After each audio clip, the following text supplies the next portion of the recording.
The heat inside the passenger car was not merely a temperature. It was a physical weight, heavy and suffocating, pressing against Eliza Hart's chest until each breath felt like a negotiation with the territory of Arizona.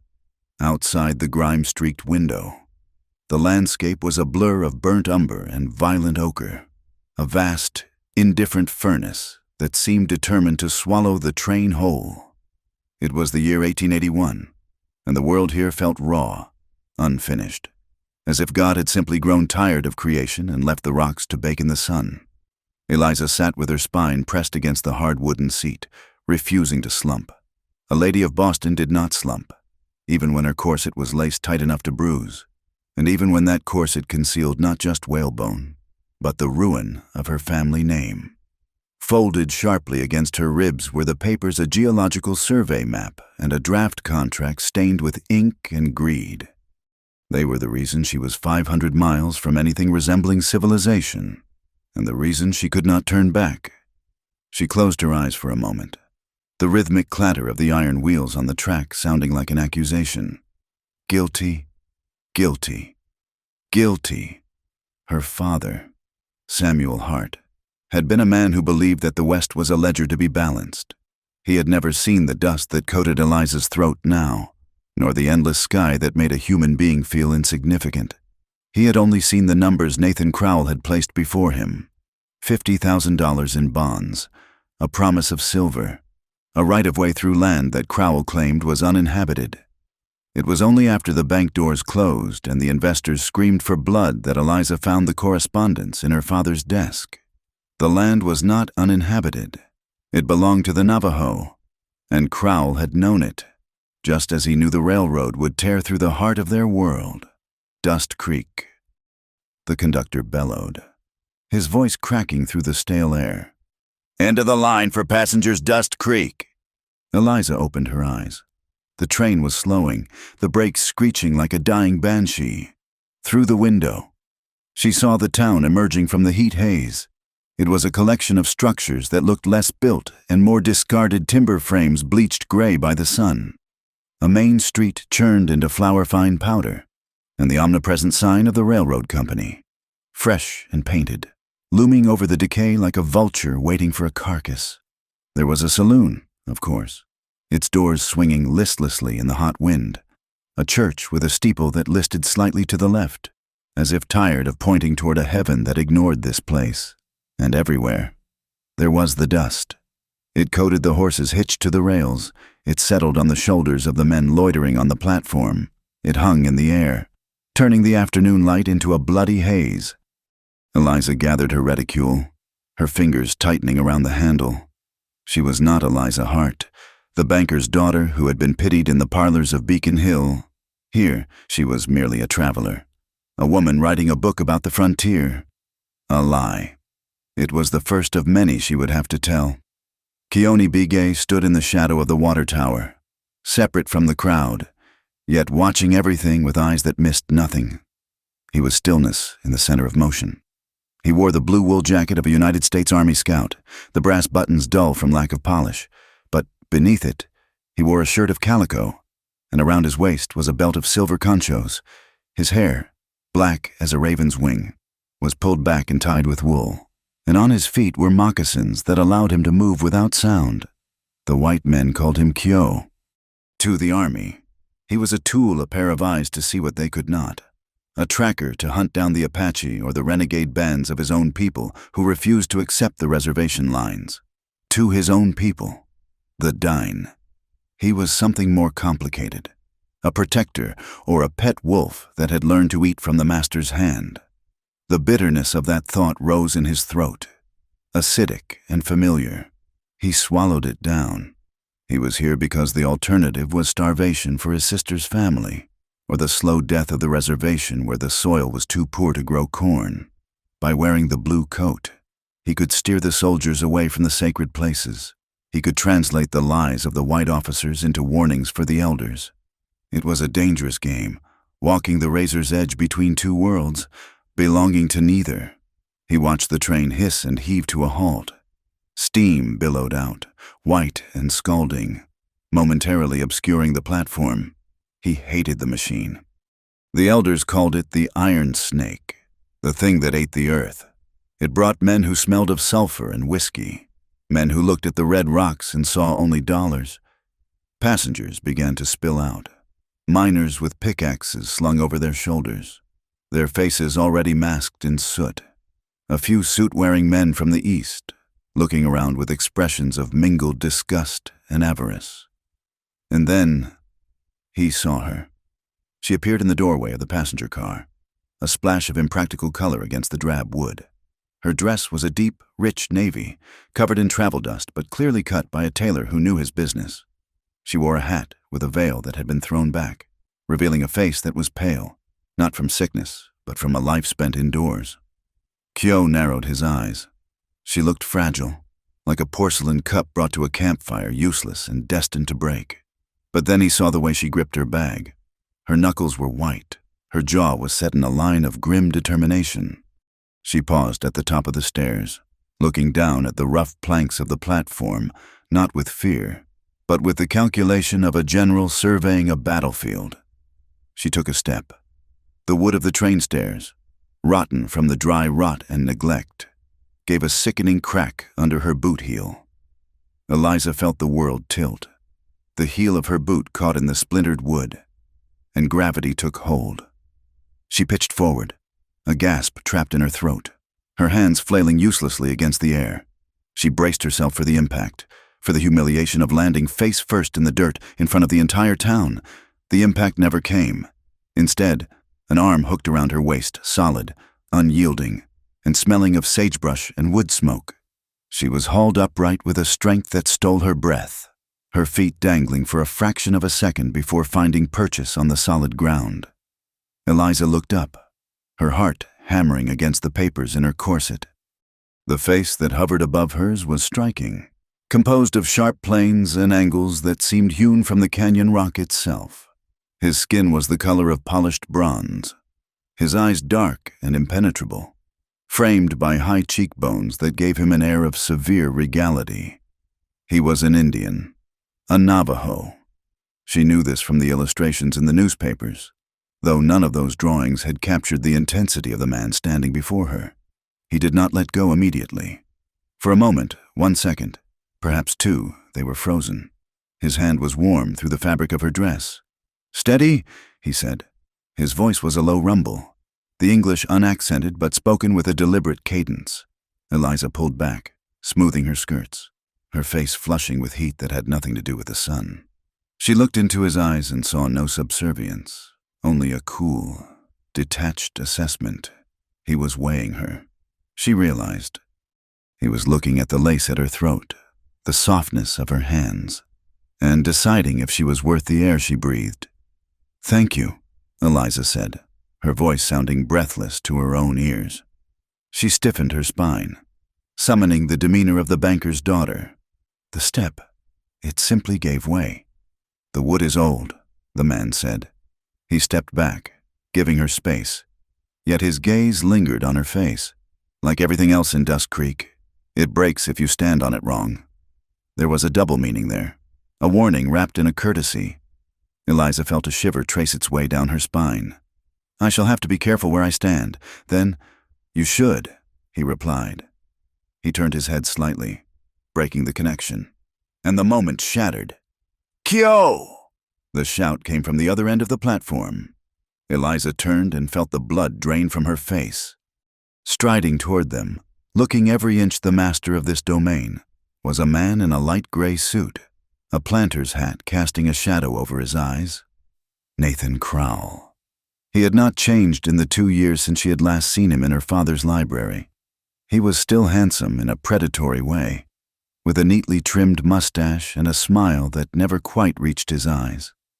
Walking beside him was a man with a tin star pinned to his vest, Sheriff Dillard, a heavy-set man with a face reddened by drink and sun. Eliza turned away quickly, adjusting her hat, praying the veil and the layer of travel dust would obscure her features. She was not the girl he remembered. She was thinner now, harder, and she was 5 years older in spirit, if not in time. "Good work, Kyo," Crowell said, ignoring Eliza entirely as he clapped the scout on the shoulder. The Navajo flinched, a microscopic tightening of muscle, but he did not move away. "I need you to send a message to the fort. Tell the captain the shipment has arrived." "I am not a courier," Kyo said quietly. Crowell laughed, a sound like dry leaves skittering over stone. "You're what the company pays you to be. Son, don't forget who signed your voucher last month." He turned to the sheriff. "Tom, make sure the loading crew is sober.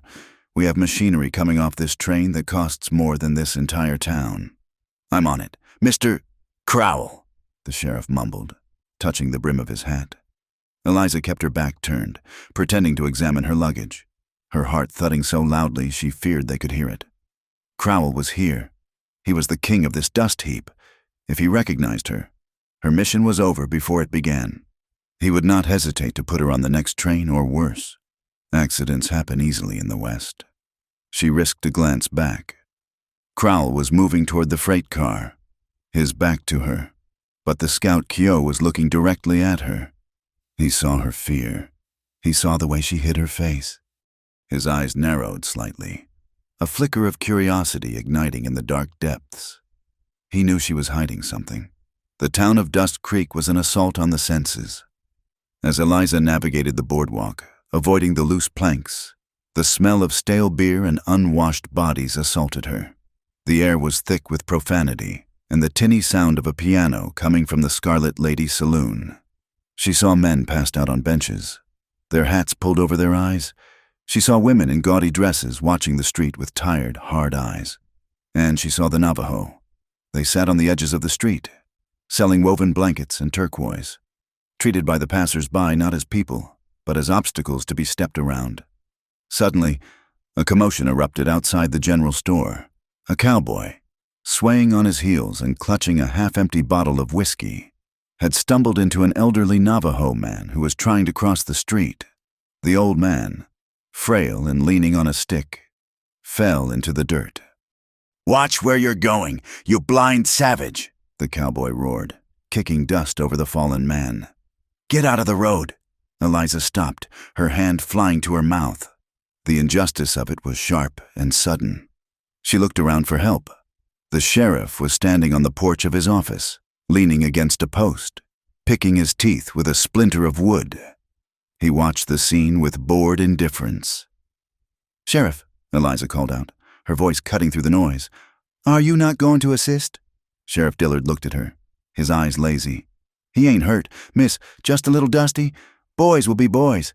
"He is an old man," Eliza insisted, stepping down into the street, heedless of the mud on her hem. Before she could reach the elder, a shadow moved past her. It was Kyo. He moved with a fluid, lethal grace, stepping between the cowboy and the old man. He did not draw a weapon.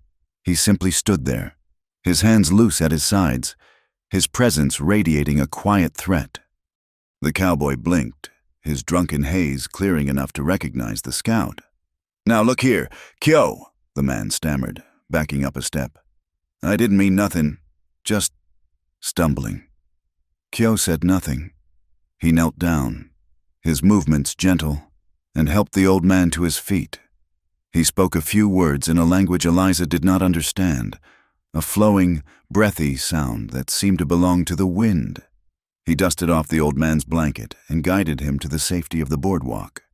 "All right, break it up," the sheriff finally called out, pushing himself off the post only when the tension had already diffused. "Kyo, get your kin out of the thoroughfare. And you, Simmons, go sleep it off before I lock you up for public nuisance." Kyo looked at the sheriff, and for a second, Eliza saw a flash of pure, unadulterated hatred in his eyes. It was a look of a man who wanted to burn the world down but had no matches. He swallowed the rage, his jaw working, and nodded once, stiffly. It was the submission of a wolf in a cage, waiting for the lock to rust. He turned to leave, and his eyes met Eliza's. There was no gratitude there, only a warning.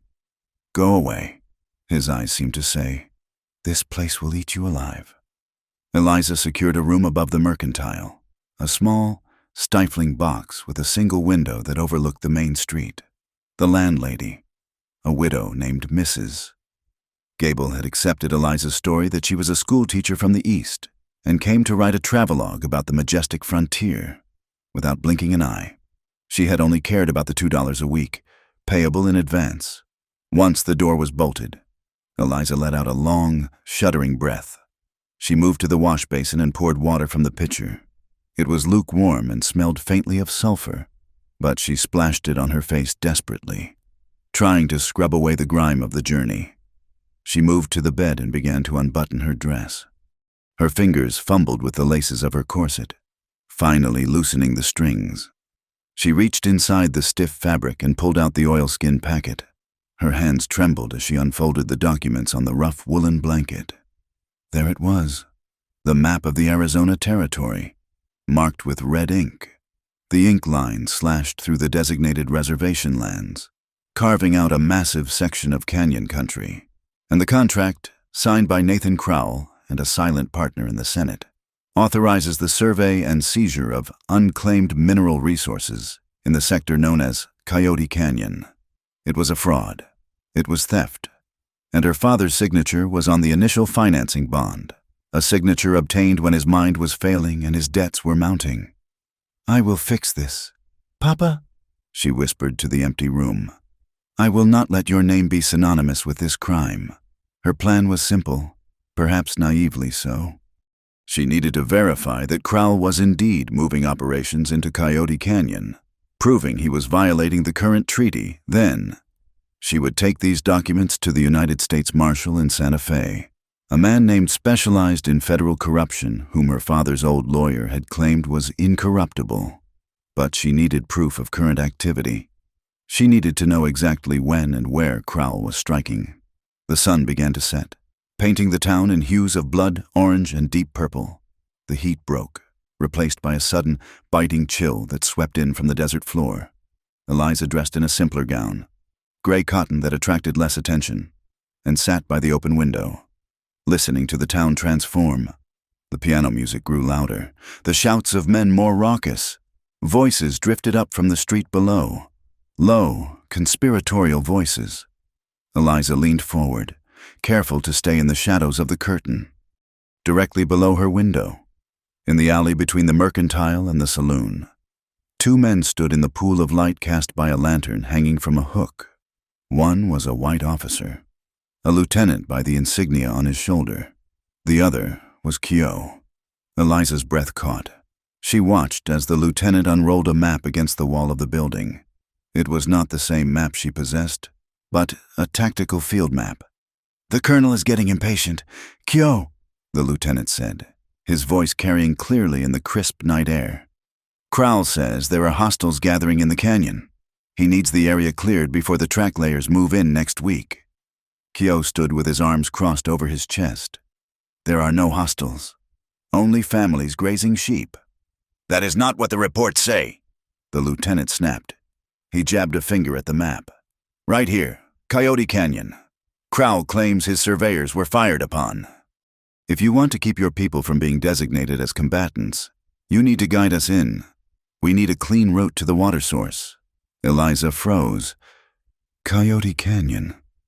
She watched Keogh. He stared at the map, his face a mask of conflict.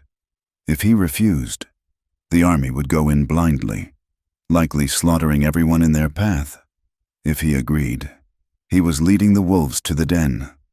Keogh reached out, his brown finger tracing a line on the map. "The main trail is washed out," he said, his voice flat, devoid of emotion. "If you take the wagons that way, you will lose them. There is a back way, through the dry wash. I can take you there." "Good man," the lieutenant said, rolling up the map. "We ride at dawn. Crowell wants this settled." Eliza pulled back from the window, her heart sinking like a stone in a well. He was helping them. The man who had saved her from falling. The man who had gently helped the elder in the street he was collaborating with Nathan Crowell. He was showing them the way into the very land she was trying to save. She looked at the papers on her bed. Then, back at the window, she had thought she might find an ally in the people of the land. But it seemed that in Dust Creek, survival meant selling your soul, piece by piece. She was truly alone. But as she watched Keogh walk away into the darkness, disappearing toward the edge of town where the desert began. Eliza Hart felt a surge of something that was not fear, it was anger. "Sweet Jesus," she whispered, a phrase her mother would have washed her mouth out with soap for using. "If no one else will stop them, then I suppose I must do it myself." She blew out the lamp, plunging the room into darkness. But sleep was 1,000 miles away. The following morning dawned with a sky the color of a bruised peach, the air already thick with the promise of oppressive heat. Eliza Hart stood in front of the livery stable, smoothing the skirts of her traveling dress. She had chosen a sturdy brown serge, sensible for the dust, though the high collar felt like a noose around her throat. Nathan Crowell stood by the open door of a heavy Concord coach, his smile bright enough to rival the sun, but lacking any true warmth. Beside him, Sheriff Dillard was checking the cinches on a roan gelding, while the young lieutenant from the previous night, whose name Eliza had learned was Lieutenant Morris, adjusted his saber belt. "Miss Hart," Crowell said, extending a hand to help her up the metal step, "I am delighted you accepted my invitation. It is not often we get to show a rider the true potential of this territory. The East thinks we are nothing but savages and sand. But soon, the railroad will turn this into a new Eden." "I am eager to see it. Mr. Crowell," Eliza replied, taking his hand only briefly. Her skin crawled at the touch. She climbed into the coach, settling herself on the leather bench. "A landscape is only as honest as the men who shape it, I suppose." Crowell laughed, a dry sound. "Precisely. And we are shaping a masterpiece." The coach dipped suddenly as another weight entered. Eliza looked up and felt her breath hitch. Kyo climbed in, not with the heavy tread of the white men, but with a silent, feline grace. He did not look at Crowell or the lieutenant. He sat directly opposite Eliza, his knees nearly brushing hers in the confined space. "I thought scouts rode horseback," Eliza said, the words slipping out before she could check them. Kyo looked at her. His eyes were dark obsidian, unreadable and flat. "Mr. Crowell prefers I sit here," he said, his voice low, "so I can point out the sights." "Keep an eye on the ridges." "Kyo," Crowell said, climbing in and taking the seat next to Eliza. "We don't want any surprises from your cousins." Kyo said nothing. He turned his gaze to the window, watching the town of Dust Creek recede as the driver cracked the whip. The coach lurched forward, the iron-rimmed wheels grinding against the stones. The journey was a punishment. The coach had springs, but they seemed designed to amplify every rut and pothole rather than absorb them. Dust curled up through the floorboards, coating their tongues with the taste of copper and earth. For the first hour, conversation was sparse. Lieutenant Morris rode alongside the coach on horseback, occasionally leaning down to shout comments about the terrain to Crowell. Inside, the silence was heavy. Eliza tried to keep her eyes on the horizon, but her gaze kept drifting to the man opposite her. Kyo sat with a stillness that was unnerving. He did not fidget. He did not swat at the flies. He simply watched the land passing by the scrub brush, the towering saguaro cacti that looked like men surrendering to the sky, the red rock formations that clawed at the heavens. She wondered what he was thinking. Was he plotting the route for the soldiers? Was he betraying his ancestors with every turn of the wheel? "So, Miss Hart," Crowell said suddenly, breaking the silence. He took a silver cigar case from his vest pocket. "You mentioned you are from Boston. A fine city. I did business there once, years ago." Eliza stiffened. "It is a large city, Mr. Crowell." "Indeed. I worked with several financial institutions," Crowell continued, lighting a cigar. The smoke filled the cabin, acrid and thick, mainly regarding bond issues for infrastructure. "You have the look of the Beacon Hills set, and the name, Hart. Are you by any chance related to Samuel Hart, the banker?" The question hung in the air, sharp as a guillotine blade. Eliza felt the blood drain from her face. She felt Kyo's gaze shift from the window to her face. He was watching her reaction. "Samuel Hart is my father," Eliza said, forcing her voice to remain steady. "Though he has been retired for some time."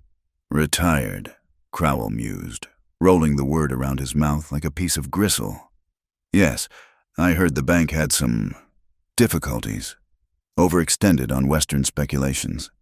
If I recall. A tragedy.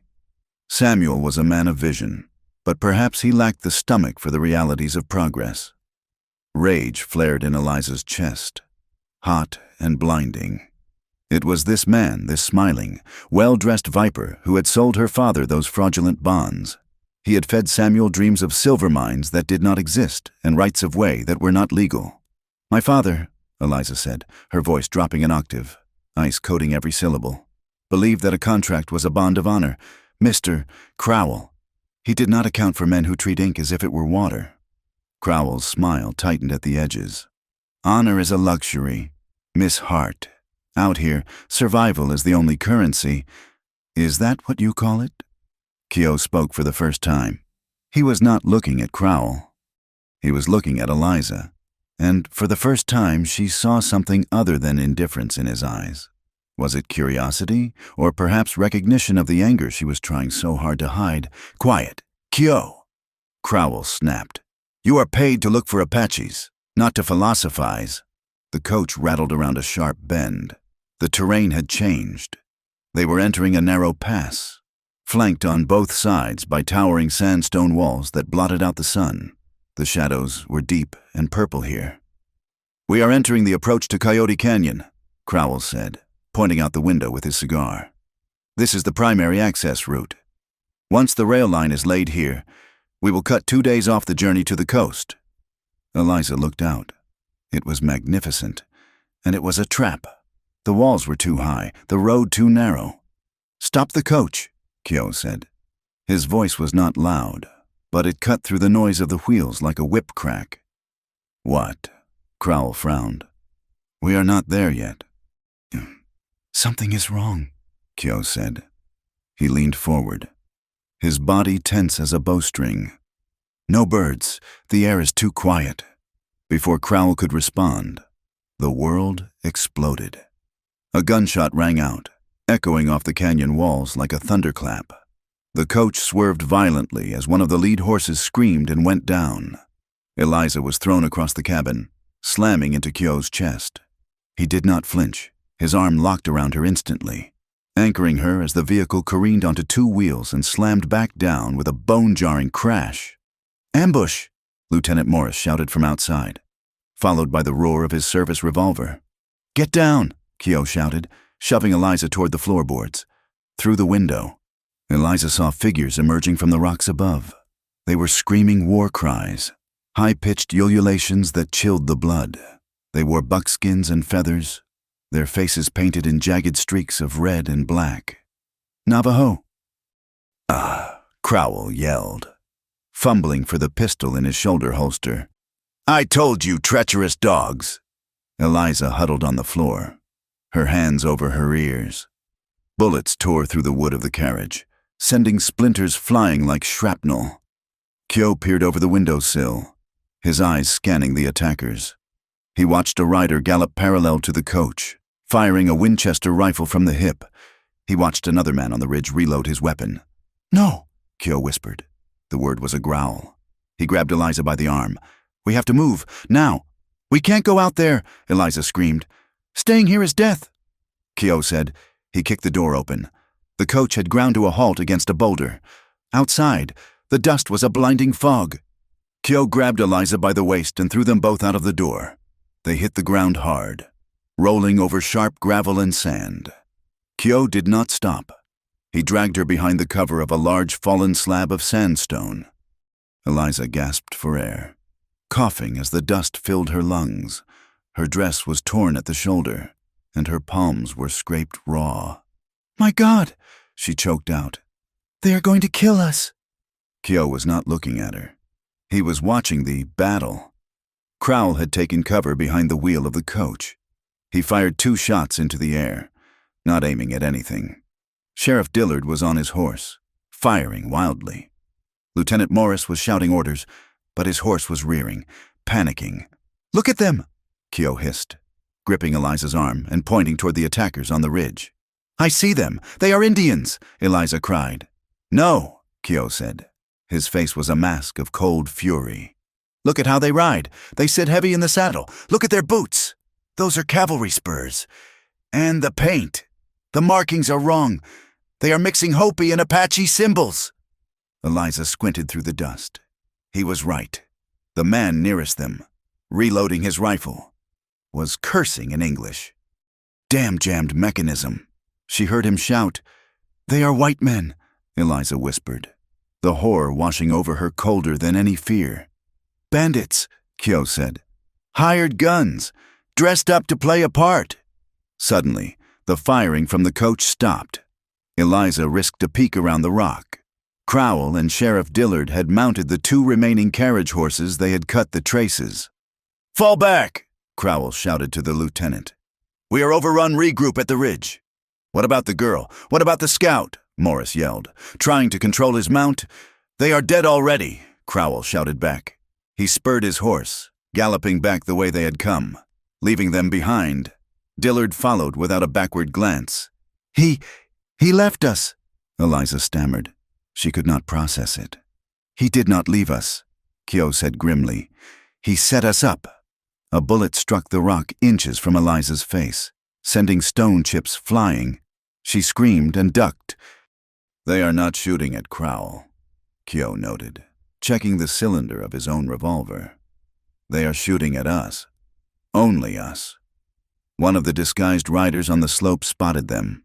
He spurred his horse down the screen, sliding and stumbling, raising his rifle.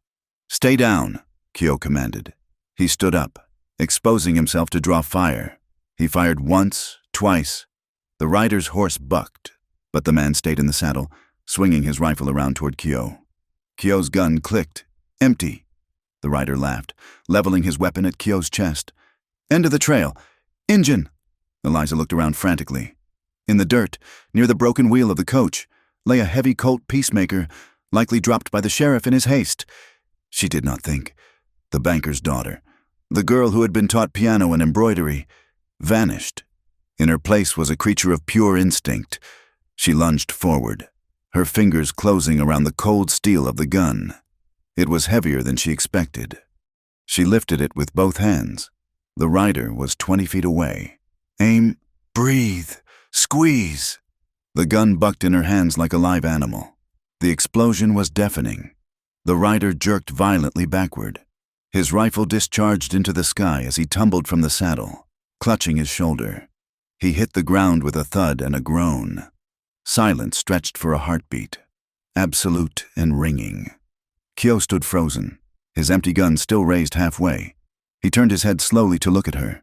His eyes were wide, the shock cracking his stoic mask. Eliza sat in the dirt, the smoking gun still leveled at the fallen man. Her chest heaved. Her hands were shaking so violently she thought she might drop the weapon. But she did not let go. You shot him, Kyo said. It was not a question. It was a statement of disbelief. I think I did, Eliza whispered. The fallen bandit groaned, trying to crawl back to his horse. From the ridge, shouts erupted. The other attackers had seen their comrade fall and realized the targets were not as helpless as promised. We have to move, Kyo said, snapping out of his daze. He holstered his empty weapon and grabbed Eliza's hand. He did not treat her like a porcelain doll this time. He gripped her hard, like a lifeline. Can you run? Yes, Eliza said, scrambling to her feet. Leave the gun. It is empty now anyway, Kyo said, but Eliza shoved the heavy revolver into the pocket of her skirt. She would not be unarmed again. Up the wash, Kyo commanded, pointing toward a narrow fissure in the canyon wall. A crack barely wide enough for a man. The horses cannot follow us there. They ran. Eliza's boots slipped on the loose shale. Her breath came in ragged gasps. Behind them, bullets pinged off the rocks, kicking up sprays of dust. They scrambled over boulders, tore through thorny mesquite bushes that ripped at Eliza's dress and skin, and threw themselves into the shadows of the fissure. They did not stop climbing until the sounds of the horses and the shouting faded into the distance below. Kyo led her high up a deer trail, onto a shelf of rock shielded by an overhang. Only then did he stop. He leaned back against the red stone, sliding down until he was sitting. He looked at Eliza. She was a wreck. Her hat was gone, Her hair had come loose from its pins and hung in wild tangles around her face. Her dress was torn at the hem and covered in red dust. There was a smear of grease on her cheek. She looked magnificent. "Are you hurt?" Kyo asked. Eliza checked herself, bruised, shaken, terrified, but whole. No, I do not think so." She looked at him. "You, scrapes," he said dismissively. He looked back toward the mouth of the canyon. "They will not follow us up here on foot. They are lazy men. They will go back to Crowell and tell him we are dead, or that the desert will finish us." "Crowell!" Eliza spat the name. "He planned this. He knew we would be attacked. He needed a show," Kyo said, picking up a small stone and turning it over in his fingers. "He brings the sheriff, the army, and a rider from the east. Then, Navajo savages attack. He survives. Barely. The witnesses us die tragically. Now he has his story. The army will have no choice but to sweep Coyote Canyon to punish the hostiles. He gets his land. He gets his silver." Eliza sank down onto the rock opposite him. The reality of it crashed down on her. "I am a witness," she said softly. "If I go back to Dust Creek—" "You will never reach the sheriff's office," Kyo said bluntly. "Or if you do, Dillard will ensure you have an accident in your cell. A fall, a fever." "And you?" Eliza asked. Kyo laughed, a bitter, sharp sound. "I am the scout who led them into a trap. That will be Crowell's story. I turned on them. I am a renegade now. If the soldiers see me, they will hang me first and ask questions later." He looked at her, his dark eyes intense. "We are dead people, Miss Hart. To the world down there. We no longer exist." Eliza looked at the vast, empty desert stretching out below them. The sun was high now, a white-hot disk. They had no horses. They had no water. They had enemies on all sides. She reached into her corset and felt the crinkle of the papers. The evidence. It was worthless if she was dead, but it was the only weapon she had left. "I am not dead yet," Eliza said, lifting her chin. She met Kyo's gaze. "And I do not intend to die in this dust. Mr. Be gay." Kyo studied her face. He looked at the smudge on her cheek, the fire in her eyes, and the way her hand still rested protectively over the pocket where the gun lay. He nodded slowly. "Then we have a long walk," he said. "The nearest water is 10 miles through the Badlands, and Crowell will send men to check the bodies. We must be gone before the vultures come." "Lead the way," Eliza said. Kyo pushed himself up. He offered her a hand. This time, when their skin touched. It was not an accident. It was a pact, a handshake between two people standing on the edge of a cliff, deciding to jump together rather than surrender. "You shoot straight for a banker's daughter," Kyo said as he pulled her up. Eliza allowed herself a grim, small smile. "My father taught me about compound interest. Mr. Be gay. But I taught myself that sometimes. One must simply balance the ledger." They turned away from the trail that led back to civilization and walked into the deep, burning heart of the canyon. The sun was not merely a celestial body. It was a judgment. It hung directly overhead, a blinding white eye that scorched the color from the world, turning the vibrant red rocks of the Arizona Territory into bleached bones. For 2 days, they walked. The landscape was a vast, indifferent anvil, and they were the iron being hammered into shape. Eliza Hart had stopped feeling her feet hours ago. Her boots, fine leather crafted by a cobbler on Tremont Street who had likely never seen a cactus in his life, were scuffed and gray with dust. The hem of her heavy serge dress was tattered, snagged by mesquite thorns and weighted down by a pound of sand. Every step was a battle against the drag of the fabric, a physical reminder of how ill-equipped she was for this world. She stumbled, her toe catching on a buried root. She pitched forward, bracing for the impact of the hot earth, but a hand caught her arm. It was a grip of iron and calluses. "Breathe," Kyo said. His voice was rough, like gravel rolling in a dry creek bed. Eliza righted herself, pulling her arm back, though she missed the support immediately. She looked at him. Kyo looked as though he had been carved from the very landscape they traversed. The heat did not seem to penetrate him. It merely flowed around him, He had shed his blue army coat miles back, tying it to the small pack he carried, leaving him in a sweat-stained calico shirt that clung to his broad shoulders. He took a canteen from his shoulder, their last one, scavenged from the wreckage before they fled, and held it out. 2 swallows, he instructed. Eliza took the metal vessel. The water inside was warm and tasted of tin, but it was sweeter than any wine she had ever tasted in Boston. She took 1 swallow, then a second, forcing herself to lower the canteen despite every cell in her body screaming for more. She handed it back. "You drink," she rasped. Her throat felt like it was lined with wool. Kyo took a minimal sip, barely wetting his lips, before capping it. "We are 5 miles from the Tanaja, the rock tank. There will be water there." 5 miles, Eliza repeated. It might as well have been 500. They pressed on. The silence of the desert was immense, broken only by the crunch of their boots and the hollow sound of the wind pushing through the canyons. To the west, the sky was turning a bruised purple, heavy with dust.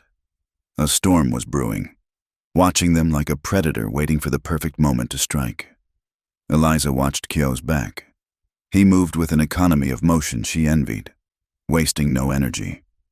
He was a mystery she was too exhausted to solve, yet he was the only thing keeping her alive. Night fell with the suddenness of a slammed door. The heat vanished, sucked up into the starry void, replaced by a biting cold that seeped through Eliza's layers. They made camp in the lee of a sandstone overhang, sheltered from the rising wind. Kyo built a small fire from dried sage and twisted juniper roots. The flames were modest, barely more than a flicker, designed to give warmth without signaling their location to every hired gun in the territory. Eliza huddled close to the fire, her arms wrapped around her knees. She watched Kyo strip a piece of dried beef jerky. He called it and handed her a portion.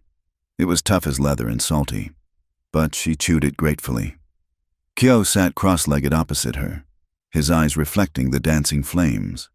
He began to hum, a low, rhythmic sound that seemed to vibrate in his chest. It wasn't a song in the way she understood music, with verses and choruses. It was a chant, a heartbeat made audible. "What are you singing?" Eliza asked softly, breaking the spell. Kyo stopped. He picked up a stick and poked the fire. "A song for the night, to ask the holy people to keep the wind from stealing our breath while we sleep." "Do you think they are listening?" He looked up, his face unreadable in the shifting shadows. "Someone is always listening in the canyon. The wind, the coyote, maybe the spirits. Maybe only us." He paused. "Why did you come here?" Eliza Hart. A woman does not leave a stone house in the east to eat dust and get shot at unless she is running from something or running to something. Eliza looked down at her hands. They were dirty, the nails broken. "My father was a banker," she began, her voice steady despite the cold. "Samuel Hart. He was a good man, I think, or he wanted to be, but he was weak. When Nathan Crowell came to Boston, he brought promises of silver mountains and railroads that would unite the nation." She threw a small twig into the fire. "Crowell sold my father bonds, thousands of dollars in bonds for the Arizona extension. Papa sold them to his friends, to widows, to families who trusted the name Hart, but the mines were empty. The land rights were fiction." Kyo went still. "The land rights." "Crowell claimed the land was uninhabited," Eliza said, meeting Kyo's gaze. "He claimed the Navajo had ceded it years ago. Papa found out the truth just before the bank collapsed. The guilt broke his heart. He died 6 months ago." She took a deep breath. "I found the papers in his desk. The true surveys. The correspondence proved Crowell knew he was stealing Indian land. I did not come here to write a book. Kyo, I came to find the proof that would send Nathan Crowell to prison. I came to balance the ledger." Kyo studied her for a long time. The firelight softened the sharp angles of his face. "So you are here to fix a white man's mistake." "I am here to fix my family's mistake," Eliza corrected him. "I cannot bring back the money people lost, but I can stop Crowell from doing it again. I can stop him from taking Coyote Canyon." Kyo let out a breath, a sound that might have been a laugh or a sigh. "You have courage, Eliza Hart, or you are crazy. I have not decided which. Perhaps a bit of both, she admitted. Sleep, Kyo said, tossing the last piece of wood onto the fire. Courage does not work when you are too tired to stand. The next day brought the Tanaja. It was a deep depression in the solid rock, filled with rainwater that had been sheltered from the sun by the high canyon walls. The water was cool and clear. Eliza fell to her knees, drinking from her cupped hands, splashing the water over her face and neck. The relief was so profound she almost wept. Wash your feet, Kyo said, standing a respectful distance away. If your feet bleed, you cannot walk. If you cannot walk, I cannot carry you. It was a practical command, but it carried a weight of intimacy. Eliza sat on the rock ledge, unlacing her boots. Her feet were swollen, red and blistered. She hissed as the cool water touched the raw skin. She looked up and saw Kyo standing by the edge of the pool. He had unbuttoned his shirt and pulled it off to rinse the dust from it. Eliza's breath caught in her throat. His back was a map of violence. Ridges of scar tissue crisscrossed his bronze skin. Some looked like the lash of a whip, others like the jagged tear of a saber or a bullet graze. They were old wounds, healed over but never gone. They told a story of a life spent in war, caught between the army he served and the heritage he could not escape. He dipped the shirt into the water, the muscles of his back rippling with the movement. The water ran down his spine, glistening in the filtered sunlight. It was a moment of stark, masculine beauty that made Eliza look away, her cheeks heating. He was not just a guide. He was a survivor of a history she had only read about in newspapers that called his people savages. Kyo sensed her eyes. He stiffened, then pulled the wet shirt back on, the fabric clinging to his skin. He turned to face her, buttoning it slowly. He saw where her gaze had been.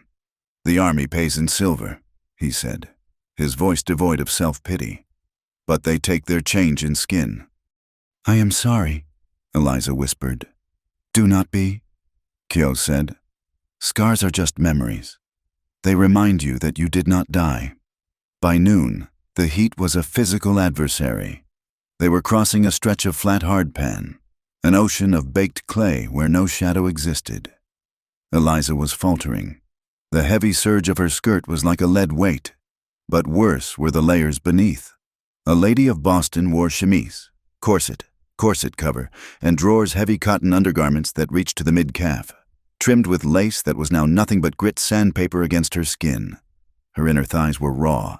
Every step was a friction burn. She stopped, swaying slightly. Eliza! Kyo turned back. He looked concerned. We need to keep moving.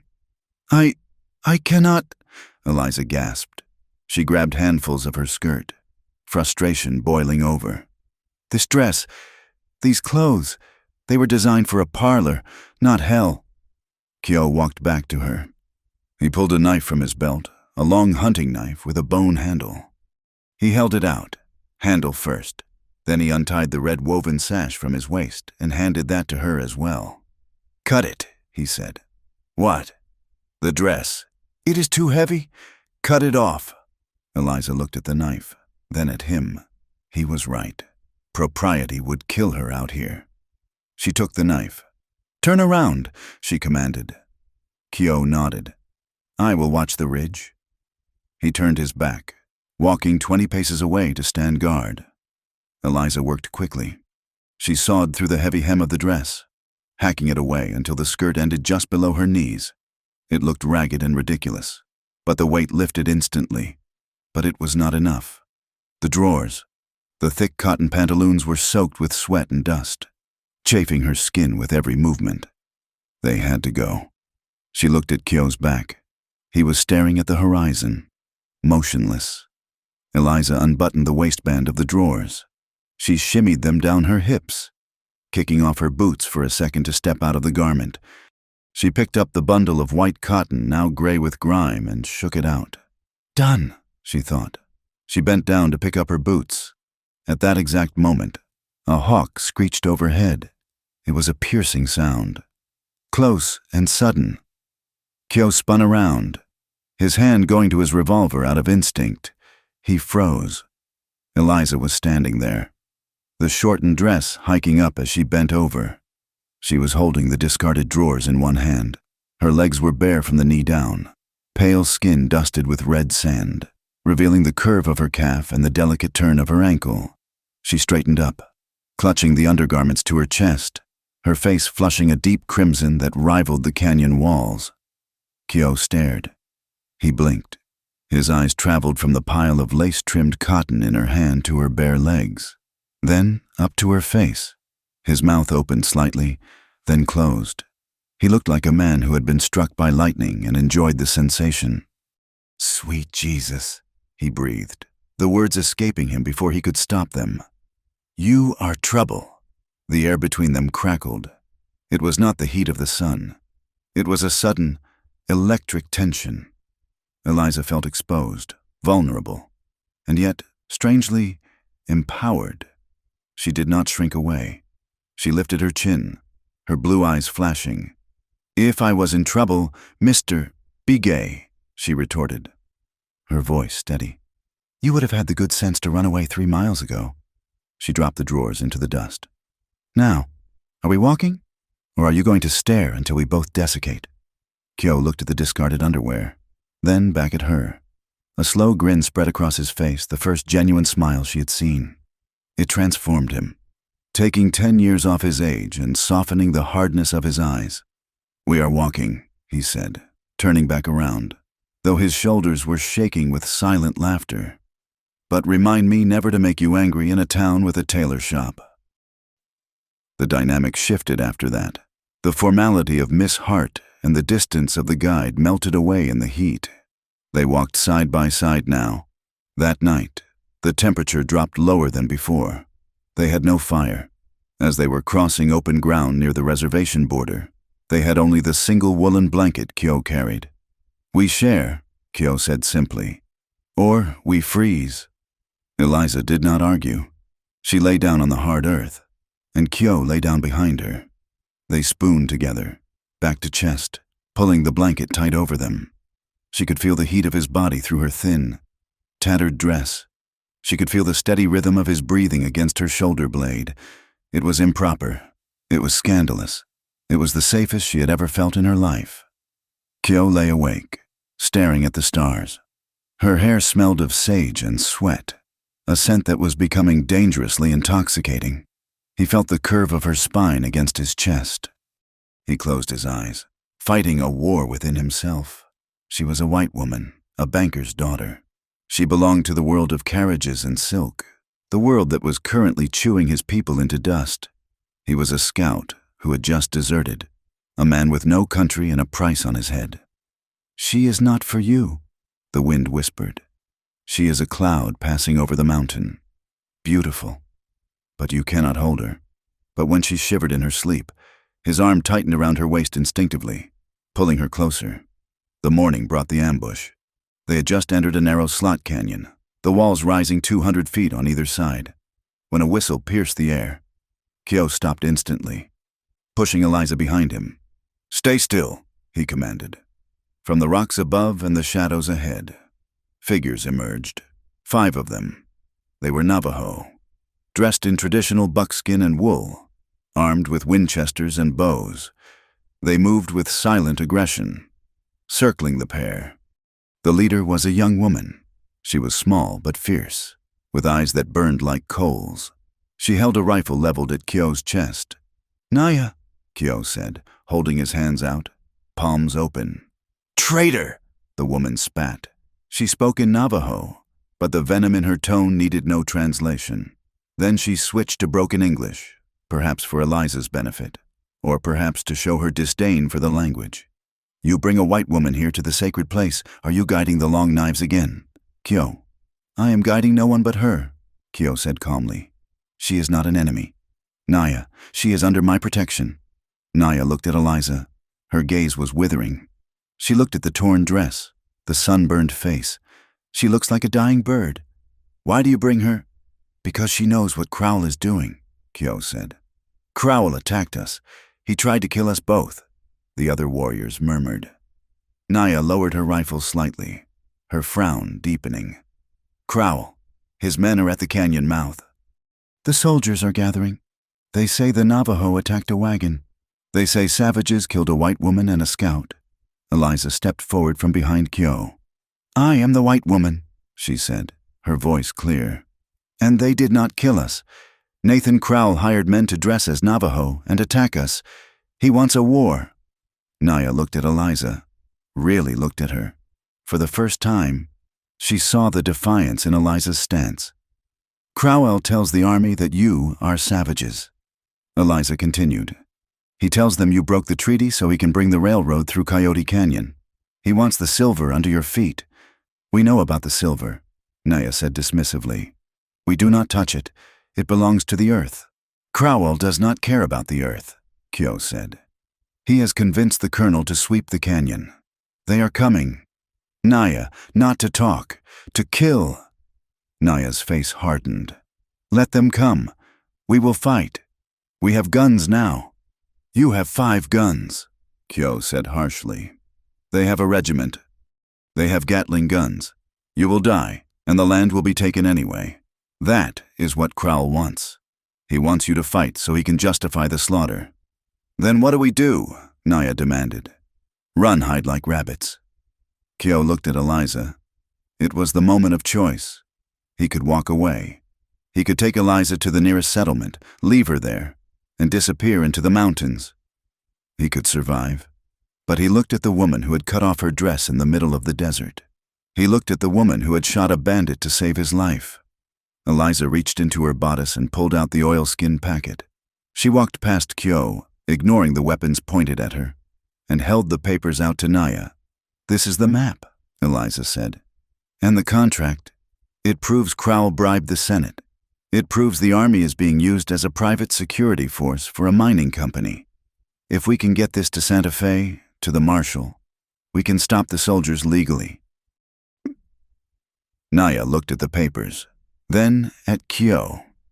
Do you trust this white woman, cousin? Kyo looked at Eliza. He remembered the heat of her back against his chest. He remembered the fierce determination in her eyes when she spoke of her father. She is not just a white woman, Kyo said, his voice firm. She is in trouble, but she is our trouble. He turned to Eliza. I cannot be a scout anymore. Eliza, if I help you, I am declaring war on the army I swore to serve. You are not declaring war on the army, Eliza said softly. You are declaring war on a lie. Kyo nodded slowly. He turned back to Naya. We need horses, and we need to get to the pass before Crowell's men cut us off. We are going to save the canyon. Naya stared at him for a long beat, then slung her rifle over her shoulder. A small, sharp smile touched her lips. Welcome back to the tribe. Kyo, she said. She glanced at Eliza. Can the white girl ride? Eliza thought of the stable ponies she had ridden in the park in Boston. She looked at the half-wild mustangs the Navajo warriors were holding. I will learn, Eliza said. Kyo chuckled. Like I said, trouble. He took Eliza's hand, and for the second time, she felt the calloused strength of his grip. They were no longer just survivors running from death. They were partners running toward a fight. Let's go, Kyo said, and the wind in the canyon seemed to shift, blowing at their backs, pushing them forward into the storm.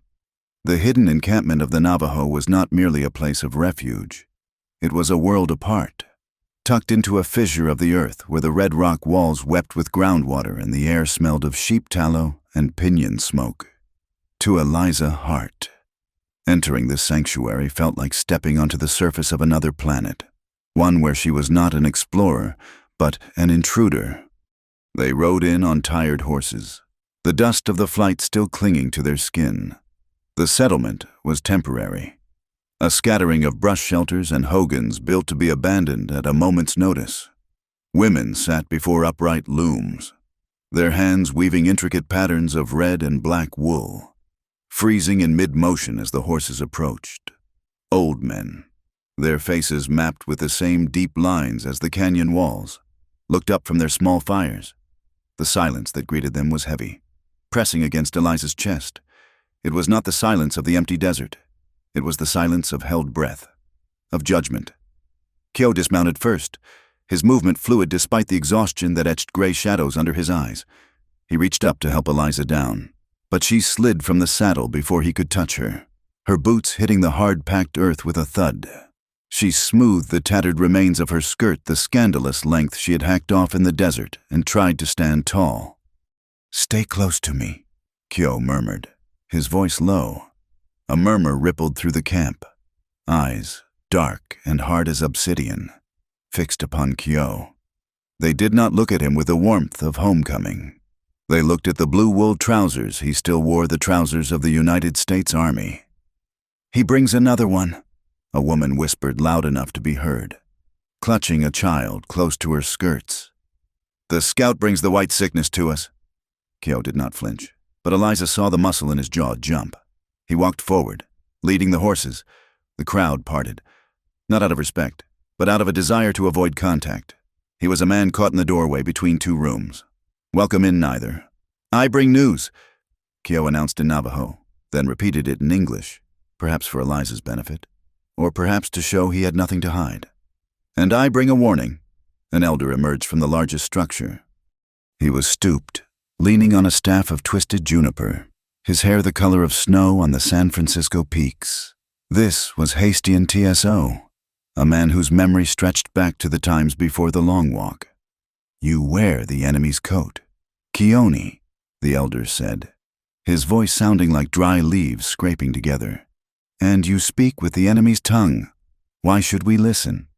"Because the enemy is coming," Kyo replied, "and because this woman," he gestured to Eliza, "has brought the truth on paper." The council fire was lit as the sun began to dip below the canyon rim, painting the sky in violent shades of violet and blood orange. Eliza sat on a woven blanket, her legs tucked beneath her, acutely aware of how pale her skin looked in the firelight, how foreign her features were. Kyo stood in the center, translating the nightmare scenario. He spoke of the ambush, of the men dressed as Navajo, of Crowell's plan to use the attack as a pretext for a military sweep of Coyote Canyon. The warriors, young men with anger burning in their eyes, muttered and gripped their rifles. They wanted a fight. They had been pushed far enough. "This is not a war for land," Kyo argued, his voice rising. "It is a war for silver. They do not want to defeat you. They want to erase you so they can dig." He turned to Eliza. "Show them." Eliza's hands trembled as she reached into her bodice, a hiding place that had become second nature, and withdrew the oilskin packet. She unfolded the map and the contract. The paper crackled in the dry air. "My name is Eliza Hart," she began, her voice shaking before she steadied it with a deep breath. She looked around the circle of faces that looked at her with suspicion, with hatred, with fear. "My father was Samuel Hart. He was a banker in Boston. He gave the money to the men who are coming to kill you." A hiss went through the circle. Naya, sitting nearby, sharpened a knife on a whetstone, the rhythmic shh sound underlining the tension. "I cannot undo what he did," Eliza continued, tears stinging her eyes, though she refused to let them fall. "I cannot give back the years of the land that has been stolen, but I know how these men think. I know they fear the law more than they fear bullets. This paper," she held up the contract, "proves that Nathan Crowell bribed a senator. If this reaches the United States Marshal in Santa Fe, the army will be forced to stand down. Crowell will be ruined." She extended the paper toward Hastian TSO. The old man did not take it. He looked at the ink marks, the rigid lines of the white man's law. "Geo," the old man said softly, "the wind does not give back the tree it has blown down." He looked at Eliza, his eyes cloudy but piercing. "But sometimes, the wind carries seeds to a new place. You are a strange seed, white woman. You come from the poison, yet you offer a cure." "I offer a chance," Eliza said. "That is all?" The elder nodded slowly. "We will not kill you tonight. That is the best I can offer." The tension in the camp was a physical weight, heavier than the heat. Later that evening, a familiar figure rode into the valley, his mule laden with pots and pans that clanked a discordant melody. It was Jonas Pike, the old fur trapper who moved between the worlds of the white settlements and the tribes like a ghost. He sat by Kyo's fire, spitting a stream of tobacco juice into the dust. "It is bad," Kyo, Jonas rasped. Accepting a cup of coffee Eliza poured for him. He looked at her with raised eyebrows, but said nothing about her shortened dress or her presence. Crowell is spinning a tale tall enough to reach the moon. He has got the whole town of Dust Creek in a frenzy. What is he saying? Kyo asked, staring into the flames. He says a war party of 50 Navajo attacked his coach. Jonas says they butchered the poor writer lady from Boston and dragged her body off to defile it.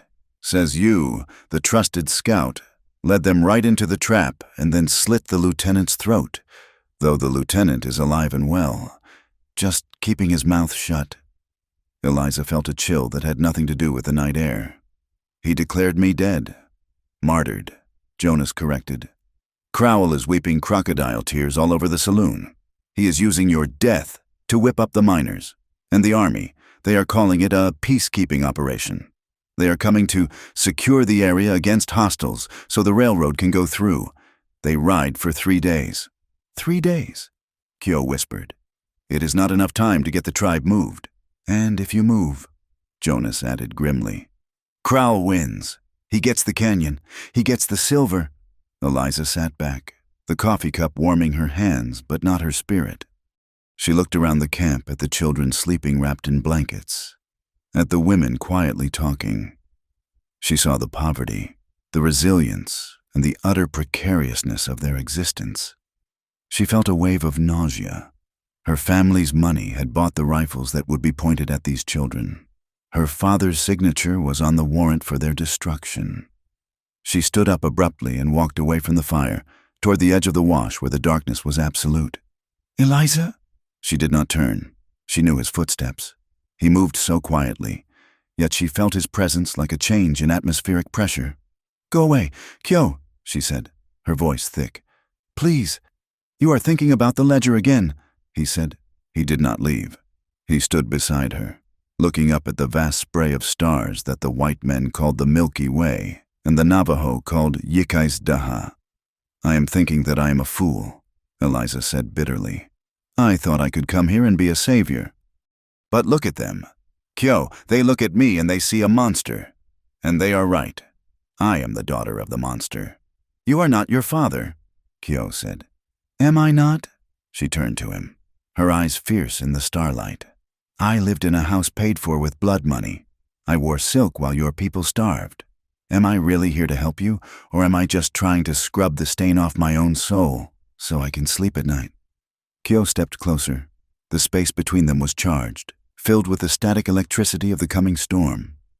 Does it matter? He asked. Eliza blinked. What? Does it matter why you do it? Kyo's voice was rough.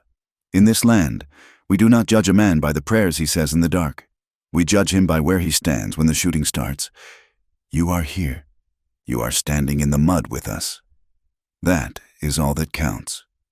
He reached out, his hand hovering for a moment before settling on her shoulder. His touch was hesitant, unpracticed, but heavy with intent. He squeezed gently. If I die next week, Eliza whispered, the fear finally cracking her voice. Will you think I tried? Will you think I was adequate? Kyo looked down at her. The moonlight caught the sharp planes of his face, softening the warrior into something more human, more desperate. Adequate. He let out a short, incredulous breath. He moved his hand from her shoulder to her cheek, his thumb tracing the line of her jaw, rough skin against soft. Eliza, a coward does not leave Boston to come to hell. A coward does not shoot a bandit to save a man she barely knows. He leaned in. His eyes dropped to her lips. The world narrowed down to the heat of his body and the scent of sagebrush and man. Eliza's breath hitched. She leaned into his touch, her eyes fluttering shut. Kyo, she breathed. Bark, bark, bark. A camp dog erupted into a frenzy of barking nearby. The sound shattered the moment like glass. Footsteps crunched heavily on the gravel as a sentry walked past, calling out to the dog. Kyo pulled back instantly, his hand dropping to his side. The mask slammed back down over his face, but his chest was heaving. Eliza stepped back, wrapping her arms around herself. the cold rushing back in to fill the space where his heat had been. "We have work to do," Kyo said, his voice strained. "If we want to stop Crowell, we need more than the contract. We need the name of the senator. We need to know exactly who in Washington is pulling the strings." "The letter," Eliza said, her mind scrambling to catch up with her racing heart. "In Crowell's office, I saw him put a letter in his safe the day we arrived. He said it was his insurance policy. Then we go back to Dust Creek," Kyo said. "Tomorrow." The return to Dust Creek was an exercise in nerve. They did not ride in as a lady and a scout. They rode in on a wagon driven by Jonas Pike, hidden beneath a pile of stiff, foul-smelling buffalo hides. The town was buzzing, the saloon was overflowing, and the streets were filled with men carrying rifles, miners deputized by the sheriff to defend the town against the non-existent Navajo threat. They waited until the moon was obscured by clouds. Kyo, Naya, and Eliza slipped from the wagon behind the livery stable. Naya moved like a shadow, her job to watch the sheriff's office. Kyo boosted Eliza up to the roof of the land office, adjacent to Crowell's headquarters. Eliza wore a pair of men's trousers and a loose shirt Jonas had provided. Her hair tucked under a slouch hat, she felt absurd, yet strangely liberated. She shimmied across the gap between the buildings, prying open the second-story window of Crowell's office with a knife Kyo had given her. The office smelled of cigars and expensive brandy, the scent of her father's study. It made her stomach turn. She dropped inside. The room was dark, lit only by the faint glow from the street lamps below. She moved to the safe in the corner. It was a Hall's Safe Lock Company. Model, she recognized it. Her father had one just like it. Left 4 turns to 20, right 3 turns to 10. No, Crowell was arrogant. He would use something meaningful to him. She tried the date of the Confederacy's founding. Nothing. She tried his birthday. She had seen it on the contract. Nothing. "Think," she hissed to herself. "What does he love? Money? The railroad?" She tried the year the railroad company was incorporated, 1872. Click. The heavy door swung open. Eliza let out a breath she didn't know she was holding. She rifled through the stacks of cash enough to buy Dust Creek 3 times over, ignoring it all. At the bottom, beneath a stack of deeds, was a letter on heavy linen paper. She pulled it out, angling it toward the window light. "My dear Nathan, regarding the appropriation of the Coyote Canyon sector, General Howard has been instructed to look the other way." The signature at the bottom was florid and unmistakable. Senator Phineas T. O'Malley. "Got you," Eliza whispered. She shoved the letter into her shirt. She was turning to leave when a shout erupted from the street below. "Hey, you there, stop!"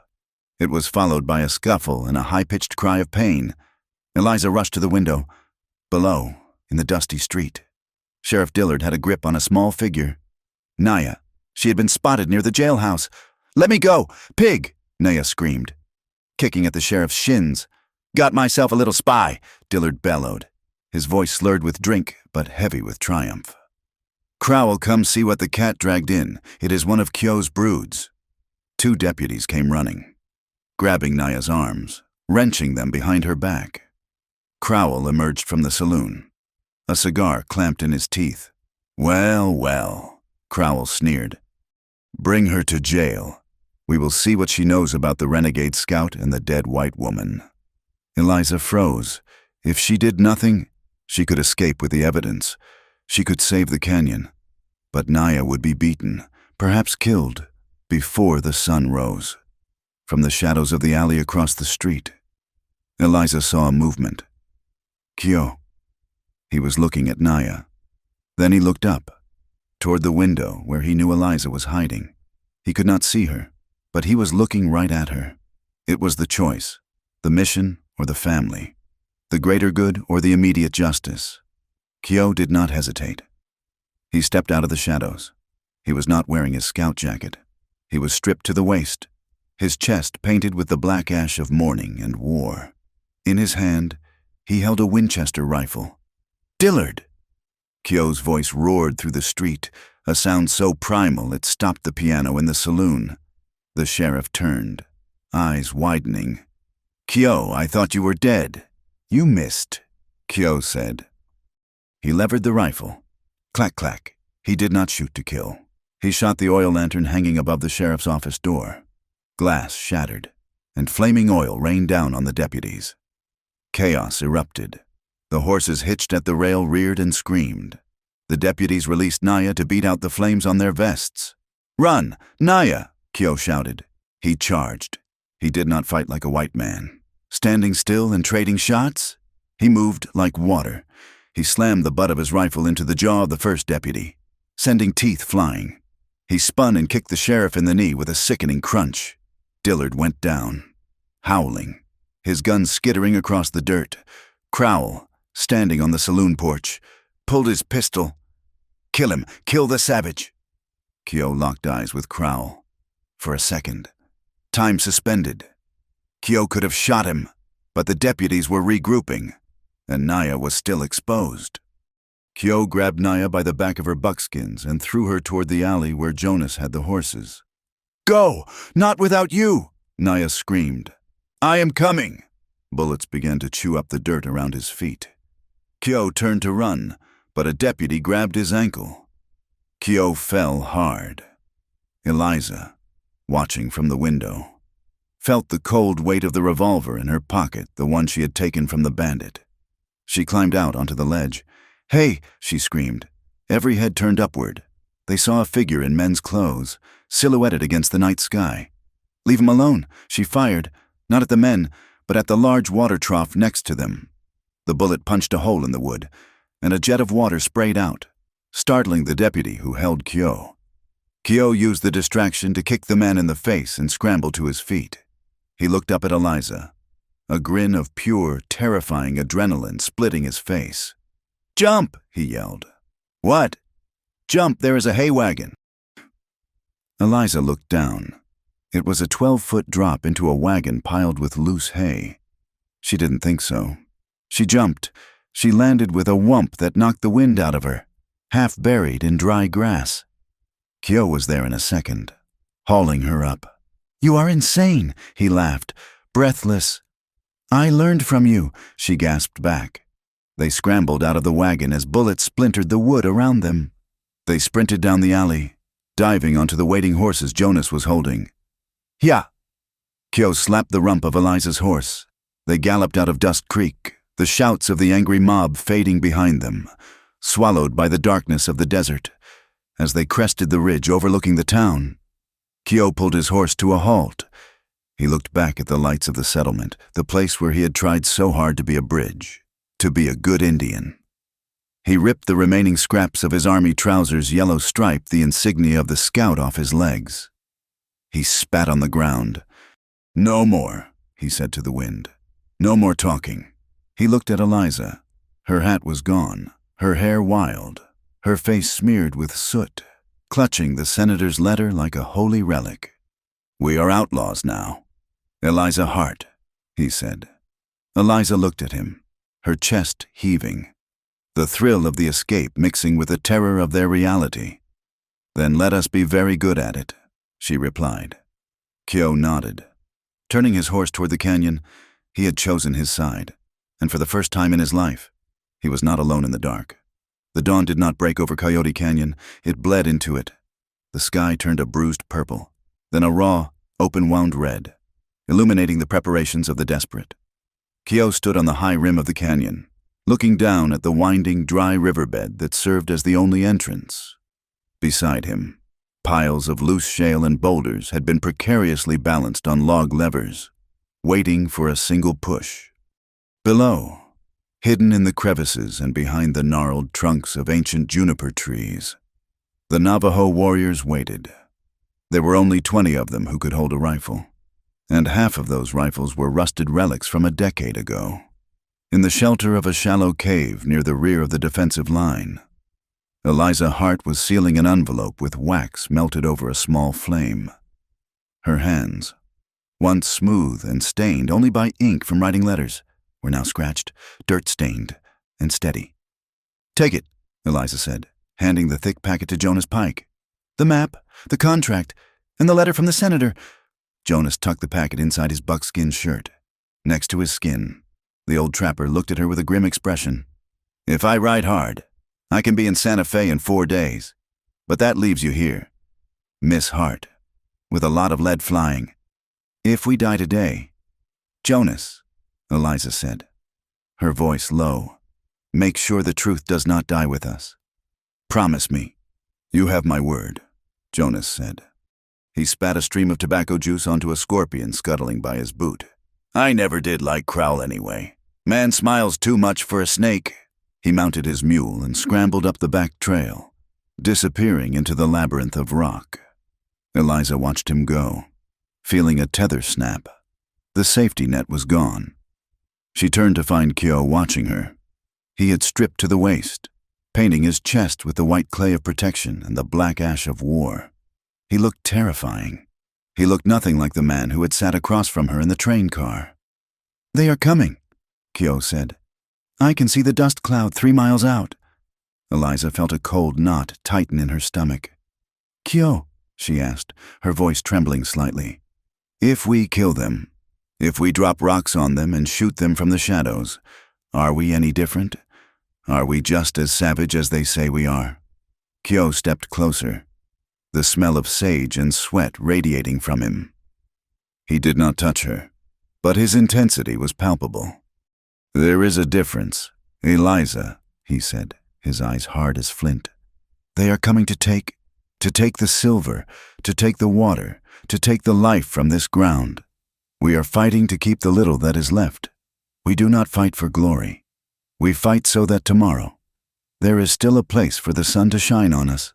He handed her a Winchester rifle, the one he had taken from the sheriff's office. Do not hesitate. If you see a target, you fire. Hesitation is a grave you dig for yourself. I will not hesitate, Eliza whispered, gripping the cold steel. The heat rose with the sun, baking the canyon floor until the air shimmered. At 10 o'clock in the morning, the first riders appeared around the bend. It was an impressive show of force. Nathan Crowell rode near the front, flanked by Sheriff Dillard and a dozen hired gunsmen with hard faces and itchy trigger fingers.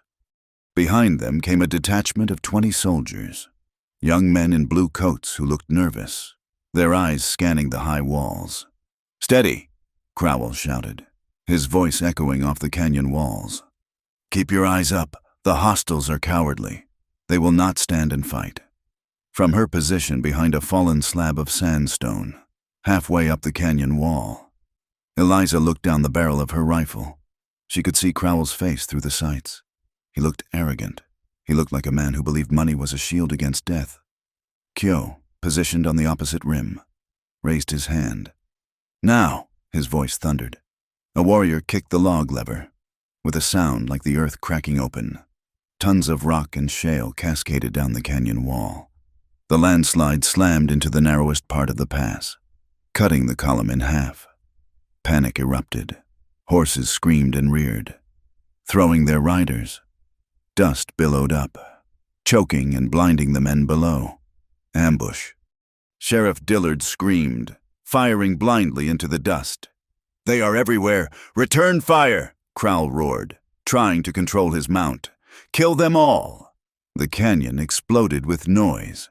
The crack, crack, crack of rifles bounced off the stone, amplifying into a deafening roar.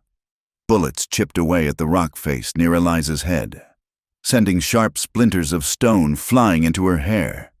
She flinched, ducking down, her heart hammering against her ribs like a trapped bird.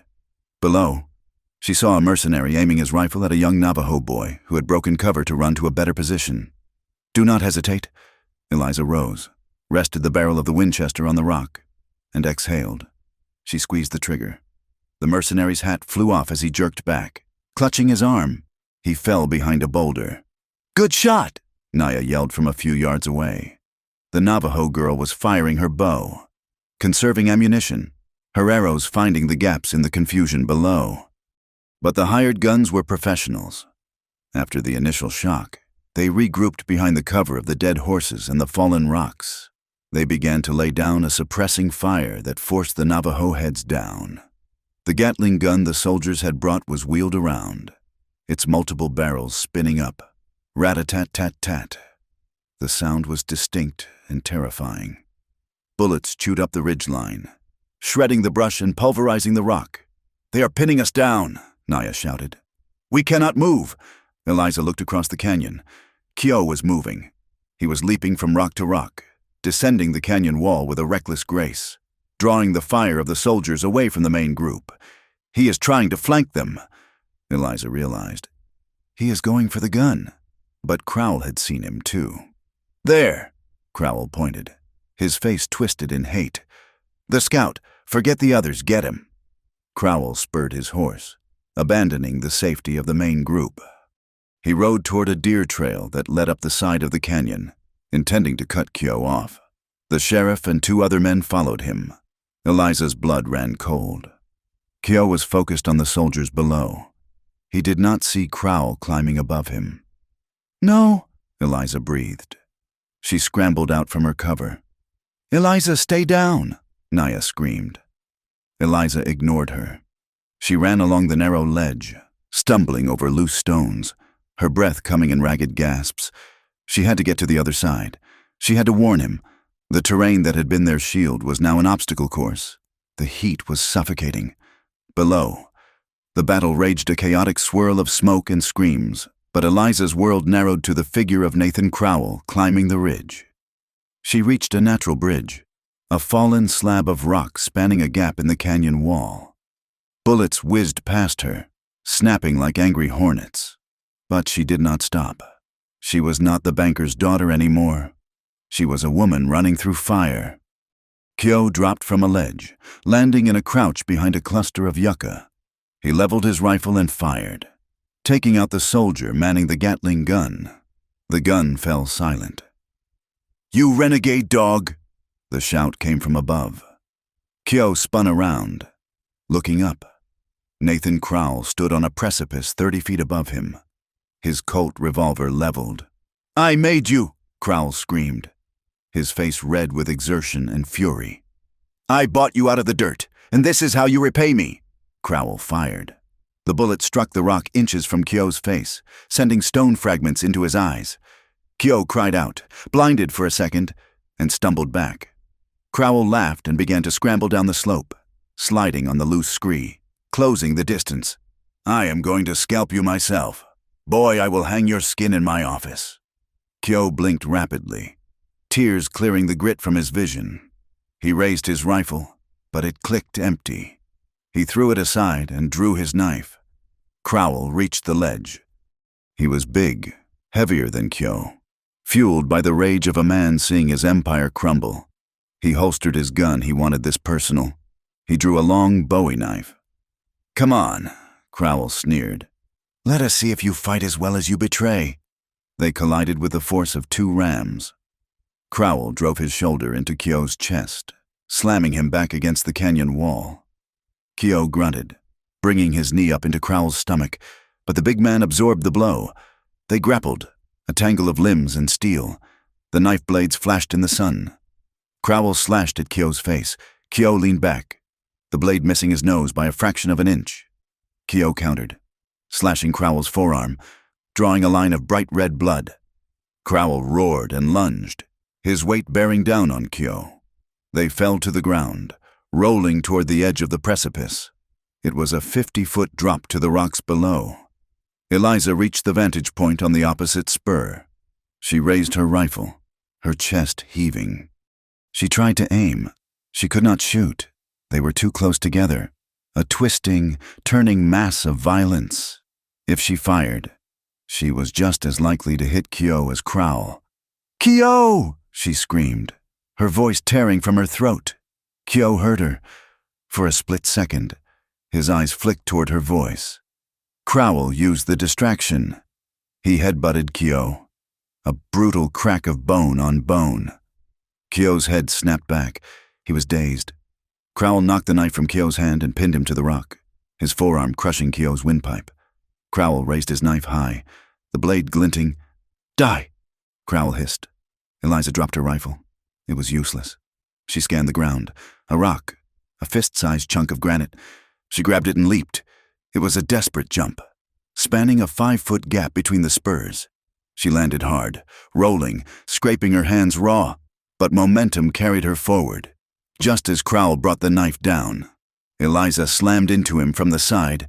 "Get off him!" She shrieked. The impact was not enough to knock Crowell away, but it ruined his aim.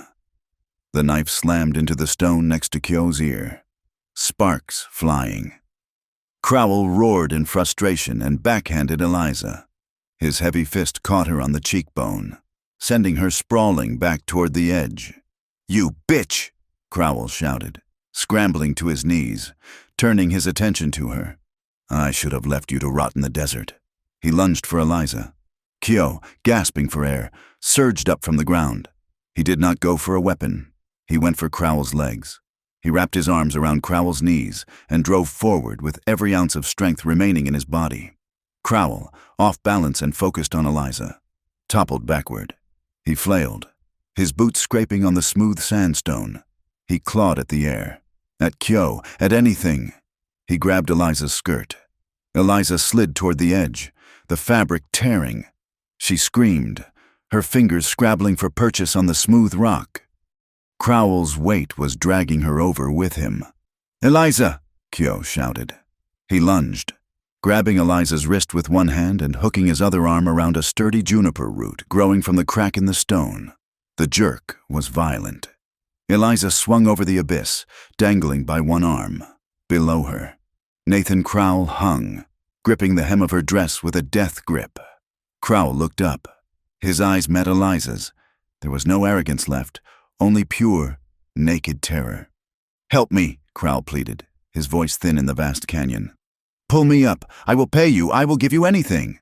Eliza looked down at him. She saw the man who had ruined her father, the man who had tried to kill her, the man who would burn this world to ash for a pocketful of silver. She looked at Kyo. His face was contorted with effort, his muscles straining as he held the weight of two people. The juniper root was creaking, beginning to pull free from the rock. "I cannot hold both." Kyo gasped, his eyes locked on hers. Eliza looked back at Crowell. "You already took everything," she said softly. She reached down with her free hand. Crowell's eyes widened with hope. She did not grab his hand. She grabbed the fabric of her skirt, right above where he was holding it, and she ripped it. The already torn fabric gave way with a sharp drip. Crowell's face went slack.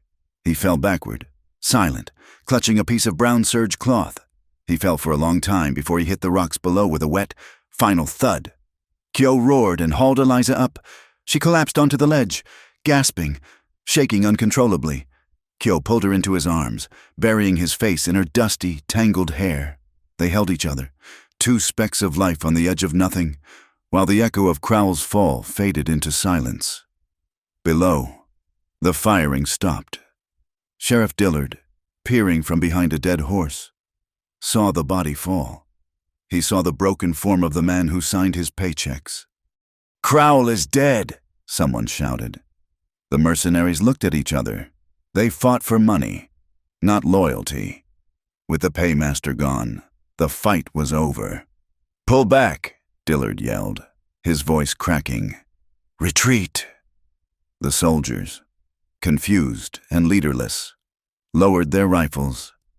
A young corporal looked up at the ridge, where two figures stood silhouetted against the sun, a Navajo warrior and a white woman, standing side by side. "Sir," the corporal said to his sergeant, "I do not think we are on the right side of this." The sergeant spat into the dust. "Let us just get out of here. Son, this canyon is cursed." The retreat was messy and fast. Within 20 minutes, the cloud of dust was moving back toward Dust Creek. The silence returned to Coyote Canyon, heavier than before. Eliza sat on a flat rock near the canyon floor. Her hands were trembling. She looked at her palms. They were scraped and bloody. She touched her cheek where Crowell had hit her. It was already swelling. Kyo walked over to her. He had washed the war paint from his face, but the intensity in his eyes remained. He handed her a canteen. "Drink," he said gently. Eliza took a sip. She looked up at him. "I killed him. I let him fall." "You saved us," Kyo said. He sat down beside her. not touching her, but close enough that she could feel his warmth. He made his choice a long time ago. Gravity just finished the argument. Eliza looked out at the canyon. The sun was setting now, casting long shadows that looked like grasping fingers. She thought of Boston. She thought of the tea parties, the polite conversations, the clean white gloves. That life felt like a dream someone else had dreamed. She looked at the gun lying in the dirt near her feet. She had fired it. She had felt the recoil. She had felt the satisfaction of hitting her target. "I am not her anymore," Eliza whispered. "The girl who got on that train, she is gone." Kyo reached out and took her hand. His thumb brushed over her bruised knuckles. "Good," Kyo said. "I like this woman better." Eliza looked at him, and for the first time in days, a genuine smile broke through the grime and the trauma on her face. It was a tired smile, a sad smile, but it was real. "So do I," she said. The wind picked up, whistling through the canyon, singing a song of survival. They sat there as the stars came out, watching the dark, waiting for the morning that they had fought to see.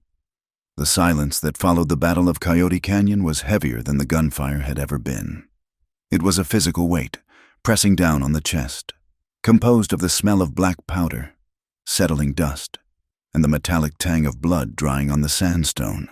The sun had begun its descent, painting the canyon walls in bruised shades of violet and indigo. The adrenaline that had fueled Eliza's heart for the last few hours had drained away, leaving behind a hollow, trembling exhaustion. She sat on a flat rock near the stream, her hands stained with red mud and darker, stickier substances she tried not to think about. Nearby, the Navajo were attending to their dead. They did not weep with the loud, performative grief Eliza had seen at funerals in Boston. Their sorrow was a quiet, private thing. 3 warriors had fallen in the skirmish young men who had fought with rusted rifles against Gatling guns. Kyo and the others wrapped the bodies in woven blankets, preparing them for interment in a hidden fissure high up the canyon wall, a place where the coyotes could not reach and where the spirits could step easily into the next world. Eliza watched Kyo. He moved with a stiff, deliberate grace. He had washed the war paint from his face, revealing the man beneath the symbol. But his eyes remained distant. He was limping slightly, favoring his left leg, and there was a nasty gash across his forearm where Crowell's knife had found purchase before the end. When the rites were finished, he walked over to the stream, sinking down to his knees to wash the grime from his skin. Eliza stood up. Her legs felt like lead, but she moved toward him. She tore a strip of clean cloth from her petticoat. There was precious little of it left now, and dipped it into the cool water. "Let me," she said softly. Kyo looked up. For a moment, she thought he would refuse. He was a man used to tending his own wounds, used to hiding pain as a matter of survival. But then his shoulders sagged, just a fraction of an inch, and he held out his arm. "It is not deep," he said. "It is deep enough," Eliza countered. Her hands, which had once known only the touch of piano keys and needlepoint, were steady as she cleaned the wound.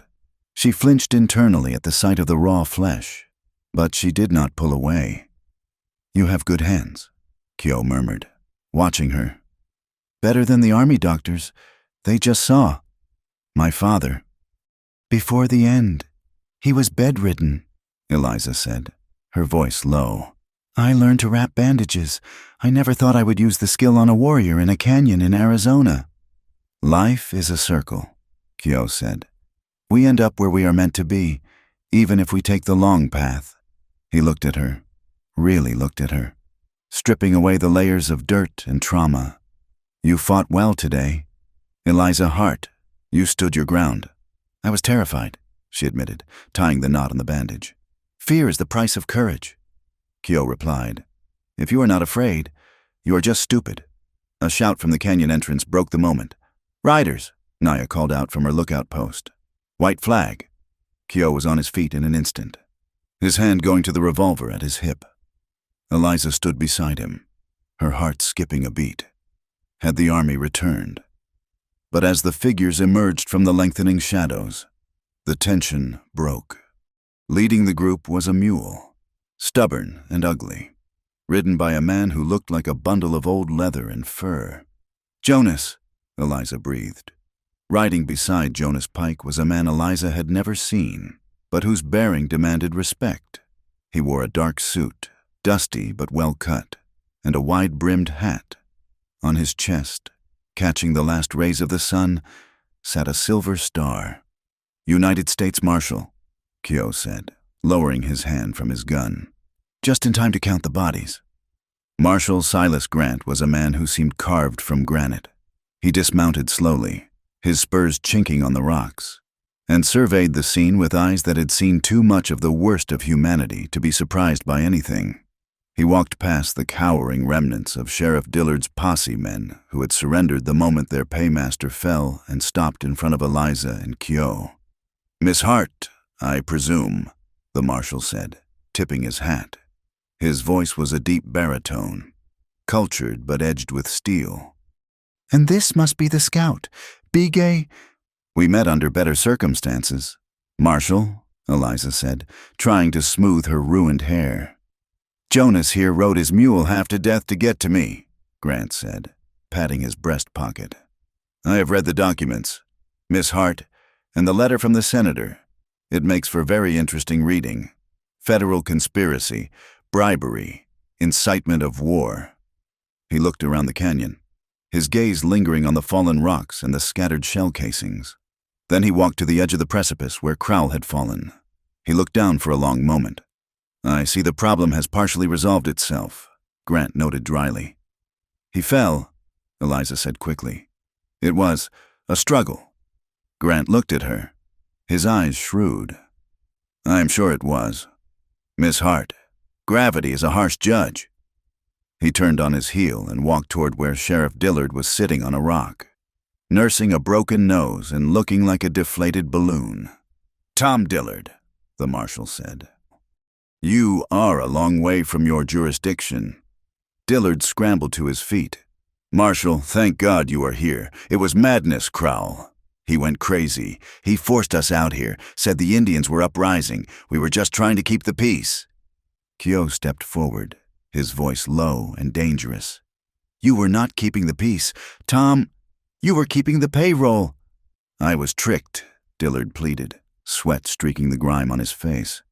"Crowell showed me orders. How did I know they were forged? I'm a victim here." Grant looked at Dillard with profound disgust. "You are a sheriff. Tom, it is your job to know the difference between a lawful order and a lynch mob. You stood by while a federal witness was hunted and a treaty was violated." I can testify," Dillard stammered. "I can tell you everything Crowell did. I know where the rest of the money is buried."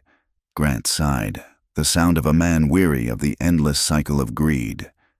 He signaled to his deputies, "Cuff him. Take him back to Santa Fe.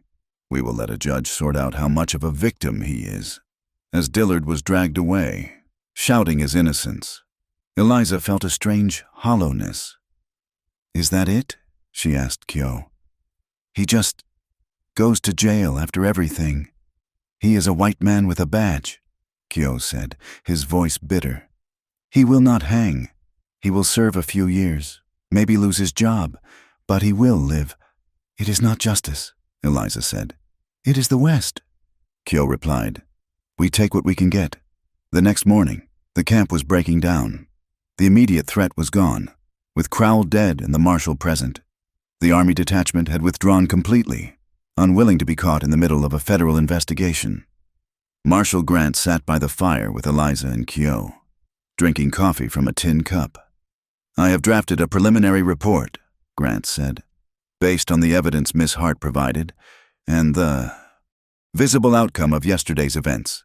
I am recommending that the Department of the Interior reaffirm the boundaries of the Navajo reservation to include Coyote Canyon." Naya, who was listening nearby, let out a sharp breath. "Does that mean the railroad is stopped?" she asked. "The railroad," Grant said, swirling his coffee, "is a creature of economics. Without Crowell to grease the wheels and pay the bribes, and with the senator now facing an indictment, The cost of fighting for this route has just tripled. They will move the line south. It will cost them $2 million more, but it is cheaper than a federal inquiry. So we won, Eliza said, a smile touching her lips. You survived, Grant corrected. And you bought time. In this country, Miss Hart. That is as close to winning as anyone gets. He set the cup down. Which brings me to the matter of you. My dear, Eliza stiffened. I need you in Santa Fe, Grant said. And then in Washington. Your testimony is the linchpin of the case against the senator. Without you, this all becomes just another frontier shootout. Washington, Eliza repeated. The word sounded foreign, like the name of a distant planet. I can arrange safe passage back east for you, Grant continued. You can reclaim your life, Miss Hart. You have done your duty to your father's memory. You can go home. Home. Eliza looked around. She saw the red walls of the canyon towering above her. She saw the smoke rising from the fires. She saw Naya laughing with a young warrior. And she saw Kyo. He was standing by the horses, checking a saddle cinch. He was not looking at her, but she knew he was listening. And if I go, Eliza asked, then you leave this behind, Grant said gently. You are a brave woman, Eliza, but you are a Boston socialite. You do not belong here. This land, it is hard. It does not forgive. Eliza looked down at her hands. They were rough, scarred, and strong. They were not the hands of a socialite anymore. She stood up and walked over to Kyo. You heard him, she said. Kyo stopped working on the saddle. He turned to face her. I heard. He says I do not belong here, Eliza said. Do you? Kyo asked. It was the question that had hung between them since the first night in the desert. I do not know, Eliza admitted. But I know I do not belong in Boston anymore either. I cannot sit in a parlor and discuss the weather when I know what the sky looks like when it is vast enough to swallow you whole. You have to go, Kyo said. His voice was flat, practical. If you do not testify, Crowell's partners will come back. They will try again. You have to finish the fight. I know, Eliza said. But what about you? What will you do? The army will not take you back. I am done with the army. Kyo said. The elders, they have asked me to speak for them, to deal with the agents and the politicians. They say I walk in two worlds, so I should be the bridge. Will you do it? Kyo looked toward the horizon, where the heat haze was already shimmering. I will try, but I will not live in the village. I am going to claim a patch of land near Rainwater Crossing. It is good land for horses, close enough to the tribe to help, close enough to the town to trade. I will build a cabin, a corral. A horse ranch? Eliza mused. A place where things can grow. Kyo corrected. Eliza looked at him. She saw the longing in his eyes not for her, specifically, but for a life that was his own, not dictated by a captain or a chief.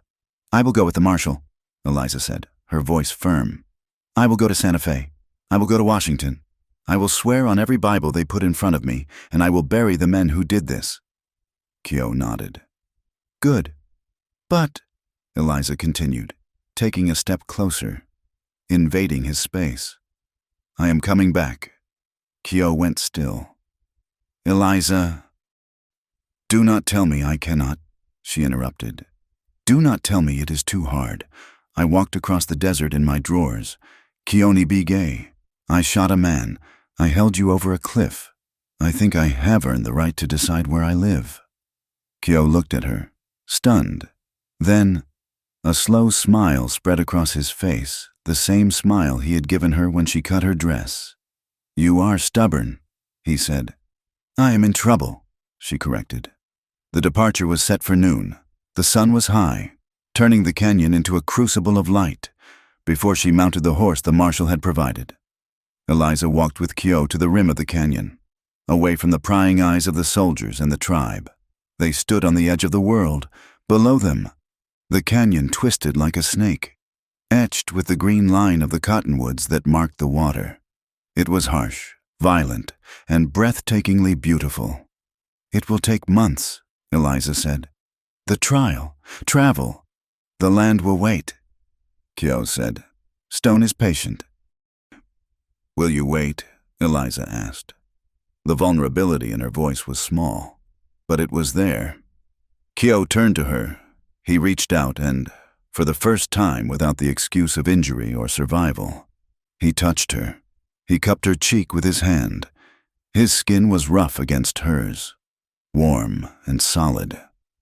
"I have spent my whole life looking for a place to stand," Kyo said softly. "I think I found it." He did not mean the land. He lowered his head.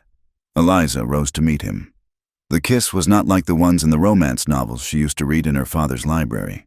It was not chaste, and it was not polite. It tasted of dust and salt. It smelled of horse sweat and crushed sagebrush. It was fierce and desperate and possessive. It was a kiss that contained the fear of the ambush, the cold of the desert nights, and the heat of the adrenaline that had bound them together. It was a promise stamped in flesh. When they broke apart, breathless, Eliza's lips were swollen and her heart was hammering a frantic rhythm against her ribs. "Come back," Kyo whispered, his forehead resting against hers. "If you do not, I will come to Boston and drag you back myself." Eliza laughed, a wet, choked sound. "That would be a sight. You are in a parlor." "Go," Kyo said, stepping back. "Before I change my mind and tie you to a tree." Eliza mounted her horse. She looked back one last time. Kyo stood on the rim, a lone figure against the immense sky, outlined in gold by the sun. He raised one hand in a silent salute. She turned her horse and kicked it into a gallop, riding toward the marshal, toward the law, toward the duty she had to finish. But she left her heart behind in the dust, anchored to a man with scars on his back and a storm in his eyes. As they rode out of the canyon, Eliza touched the pocket of her ruined dress, where a single piece of turquoise Kyo had given her lay warm against her hip. She was Eliza Hart, but she was no longer just a banker's daughter. She was part of the land now, and like the land, she would endure, and she would return. 4 years had passed since the dust settled in Coyote Canyon, and the territory of Arizona had continued its slow, grinding march toward the 20th century. The year was 1885. The fierce, blinding heat of the summers remained unchanged, as did the biting cold of the winter nights. But the human landscape had shifted in ways both subtle and seismic. The railroad, that great iron snake which Nathan Crowell had died trying to feed, had eventually come, but it had not come through the sacred burial grounds of the Navajo.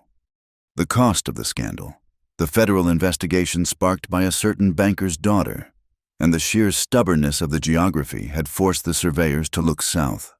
The tracks now curved 20 miles below Dust Creek, bypassing the town and leaving it to wither slightly in the sun. Dust Creek had not died, but it had quieted. The boomtown fever had broken. The speculators had moved on to Tombstone or Bisbee, leaving behind those who actually wanted to live in the desert rather than simply loot it. Halfway between the sleepy town and the border of the Navajo reservation sat a piece of land that the maps called Section 4, but which the locals had come to know as Rainwater Crossing. It was not a grand estate. There were no white pillars or manicured lawns. It was a working homestead, built from hand-hewn logs and adobe bricks that seemed to grow naturally out of the red earth. A sturdy corral fenced in a dozen horses, and a windmill creaked rhythmically in the breeze, pumping precious water from the deep aquifer into a stone trough. On this particular Tuesday morning, the air was crisp and smelled of sagebrush and wood smoke. Kyo stood in the center of the round pen, holding a lunge line connected to a young, spirited chestnut gelding. He was older now. The lines around his eyes were deeper, etched by the sun and the weight of the choices he had made. He no longer wore the blue coat of the Army Scout, nor did he dress strictly in the buckskins of his ancestors. He wore denim trousers, a flannel shirt with the sleeves rolled up to reveal the faded scars on his forearms, and a wide-brimmed hat that had seen better days. Perched on the top rail of the fence sat a boy of about 10 years. He was a white child, the son of a new homesteader who had moved from Ohio. The boy had bright red hair and a face full of freckles, and he watched Kyo with a mixture of awe and terror. "Is he going to buck, mister?" "Kyo?" the boy asked, his voice squeaking slightly.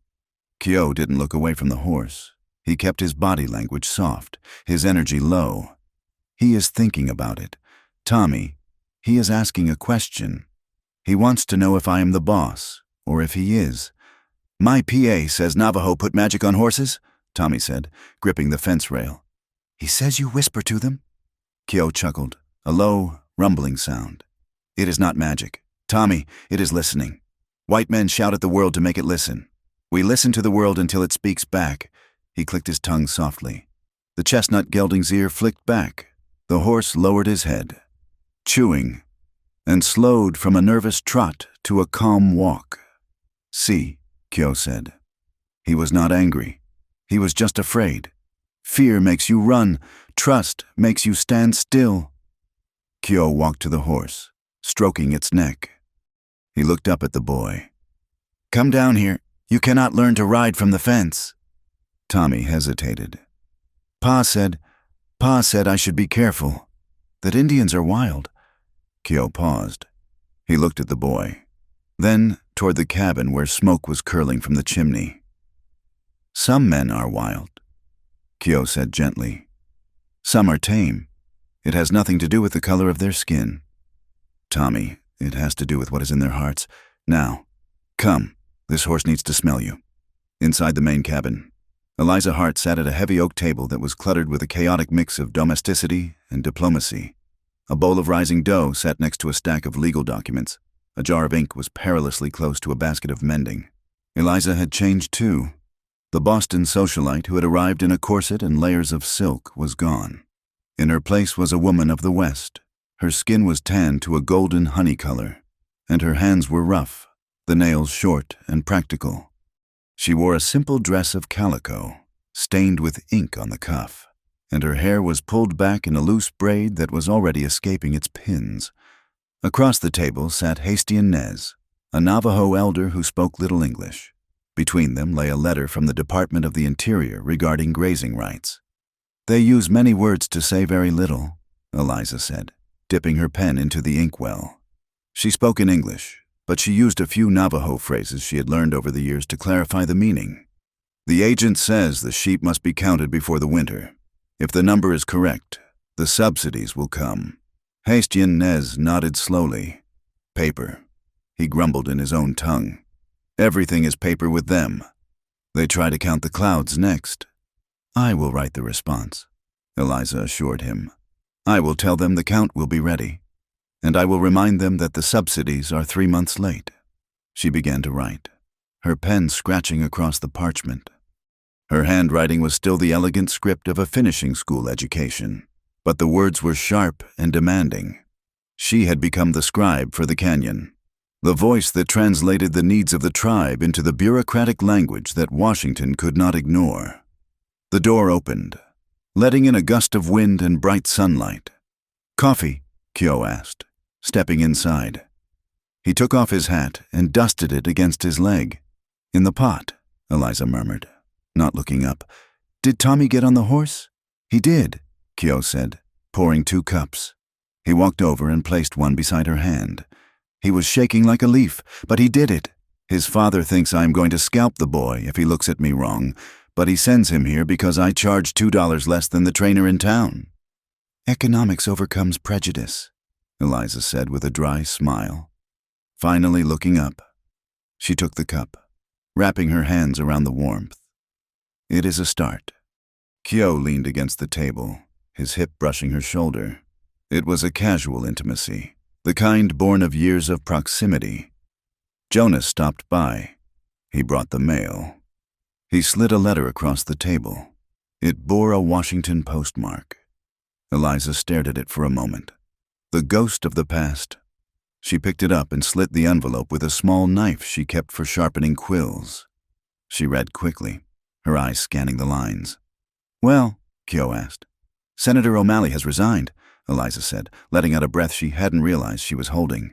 "Health reasons, they say, but the investigation into the bribery ring was about to go public. He retired to avoid the scandal. And Crowell's company, bankrupt," Eliza said, dropping the letter onto the table. "The assets are being liquidated. The canyon is safe. Kyo, for now.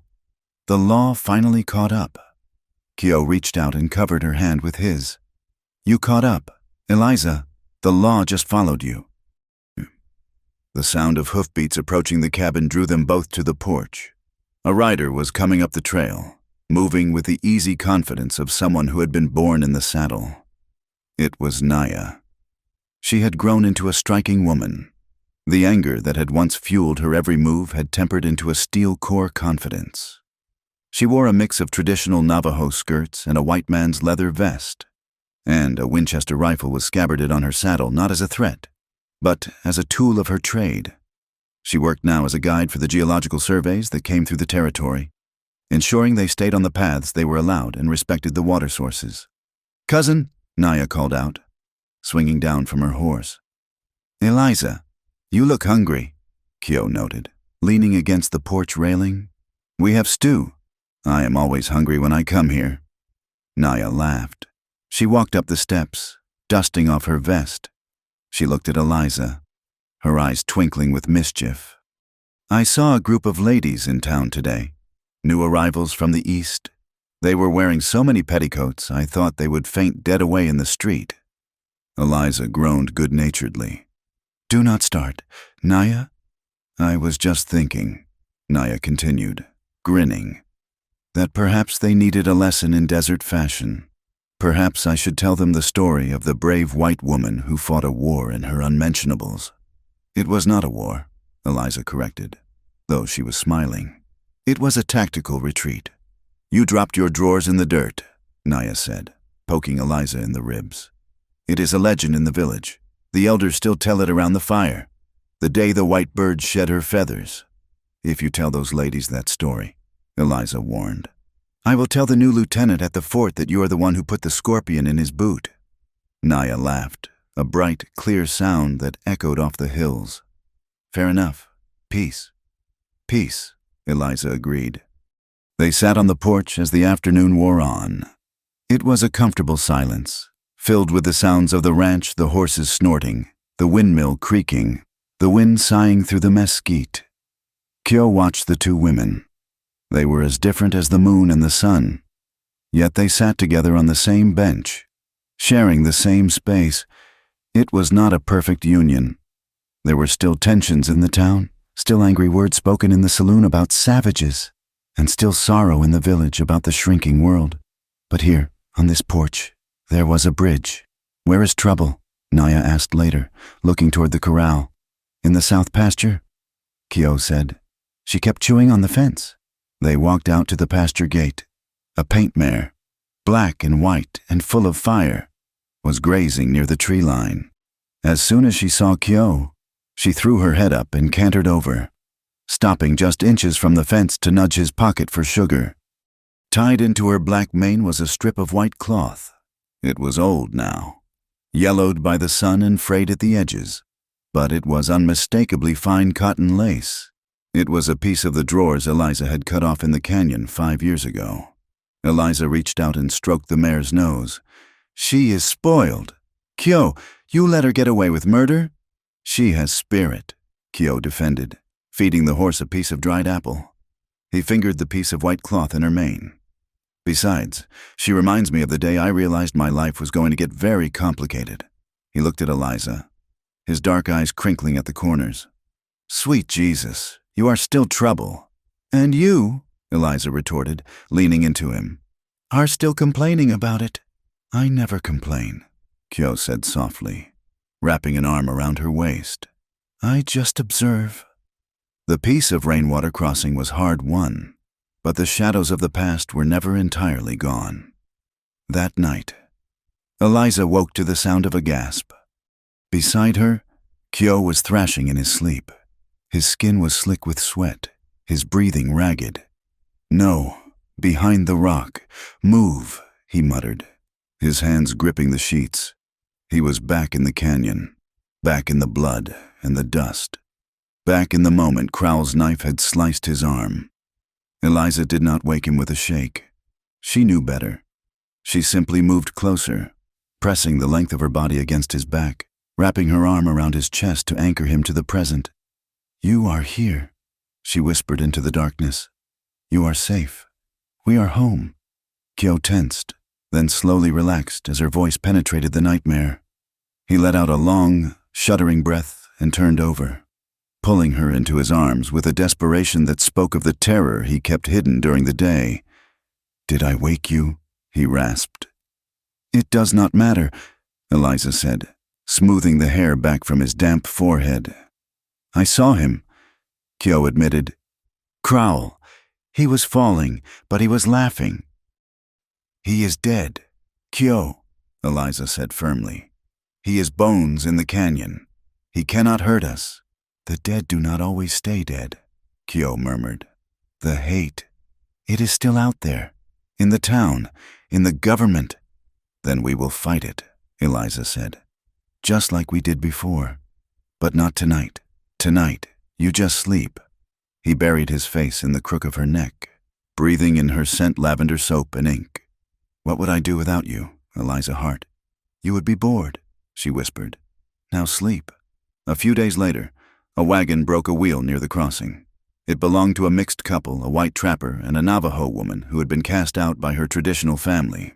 They had a child, a boy of perhaps 6 years old, with eyes as blue as Eliza's and skin the color of Kyo's.